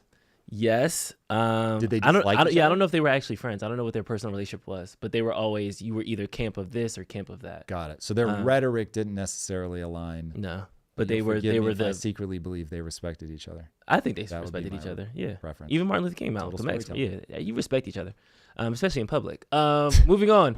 Grok 3 is making video games. God, we're almost out of time. This is crazy. Okay, so Elon, I hit you up in the comments, bro. This is incredible. I love this, but for real game development. So first of all, Grok can code in C++, which is unfucking believable. So I hit Grok 3 up and said, hey, I'm a game developer in Unreal Engine. Can you code for Unreal Engine? It's like, yes, I can. I can write in C++, which is the primary language. I can do C++ that's good for blueprints, which is how most people interface with Unreal Engine. I was like, holy shit. So we'll see how quickly we can move on that. But what Elon is saying is all we have to do is up-res the visuals of the game. He is wrong about that. As somebody who's been in the trenches of game development for the last 3 years, I will just tell you right now that there are very minute changes that make a huge difference in the satisfaction that you feel as a player when playing it. This is awesome. This is a huge step forward. Elon, I beseech you, as a game developer, please, you've got to think about developer controls as you build this out. Shout out to Runway ML, which, by the way, one of the people on the Runway ML team used to work for me. Nice. Fucking crazy. What a small world. Shout out to Not Ian Sands on Twitter. That if he gives the controls that like Runway ML is going out of their way to give people the ability to control the camera and all that stuff, if he does that in game development, so you can make minor tweaks, or even feed it like, this is how I want Grok 3, give me the 3D model. I'm going to do one little animation to show you exactly how I want the head to turn, and now replicate that, because game development is often little movements over and over and over and over and over and over and over. And I think that that's a good thing. I don't think you want to constantly be just guessing what the next frame would be, which clearly it's outputting code, so that's not just what they're doing. But man, you've got to give developers that level of control so they can go in and make these minor tweaks so that you can create something truly original. Because if AI only outputs like generic things that are the amalgamation of, I'm giving you code based on what most things would look like that I know historically, everything will just sort of become this sort of gray blob. But if you allow me to go in and make little tweaks, then I can be the Quentin Tarantino of filmmaking, where I surprise you and I do something nobody else has done that many people think, oh my God, this is terrible. But it's so unique and such a clear voice that like the people that are going to be into it are going to be way into it. So Elon, this is my prayer to your team. Please, guys, please. That would be so incredible as a game dev. I just would be eternally in your debt. Nice. Last but not least, Amazon took over the rights of James Bond, not just the film, but they now get to pick the new person. Who's your guy? I don't know that I have a guy. If you put a gun to my head, I'd go with Idris Elba just as like a default, because I think he's so cool. But I don't remember how old he is, and it's possible that he would be a bad pick, because you want to get 10 to 12 years out of any Bond. Yeah. And so he might be in his mid to late 40s. And so probably not the play. You want somebody that's like 31, 32, which is why Eunice's vote for James McAvoy gets a hard pass for me. I want to see somebody that's like in the aggressive prime of their male life.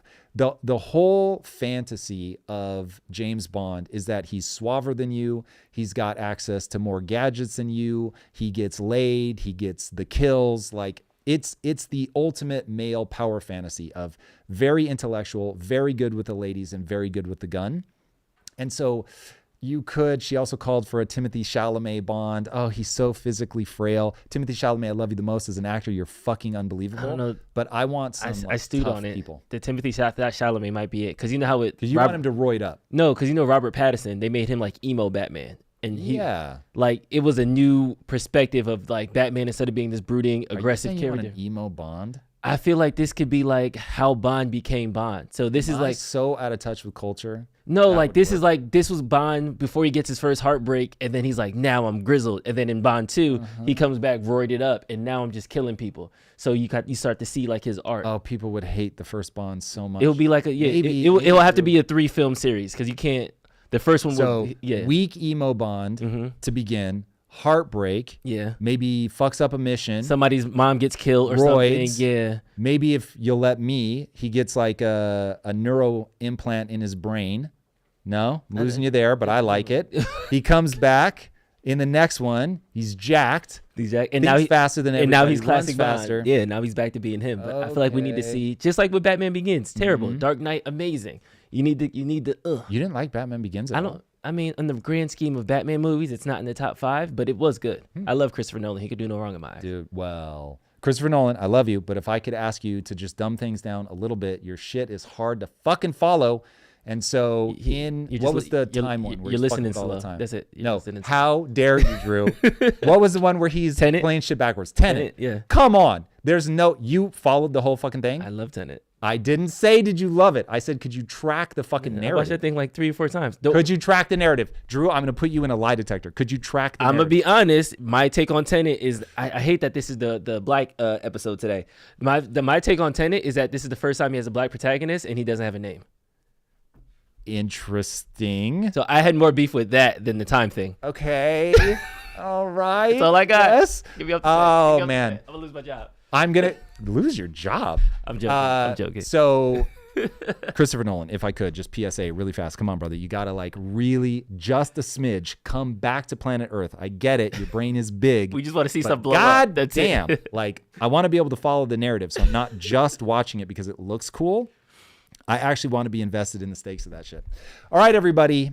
That's it for today. We are out of time. If you are not already joining us for episode prep, you are missing out, boys and girls. Go subscribe on YouTube, or I guess you're probably here on YouTube. At Tom Bilyeu is the place to be. Let's do it, everybody. Thank you for joining us for the Tom Bilyeu Show. And until next time, my friends, be legendary. Take care. Peace.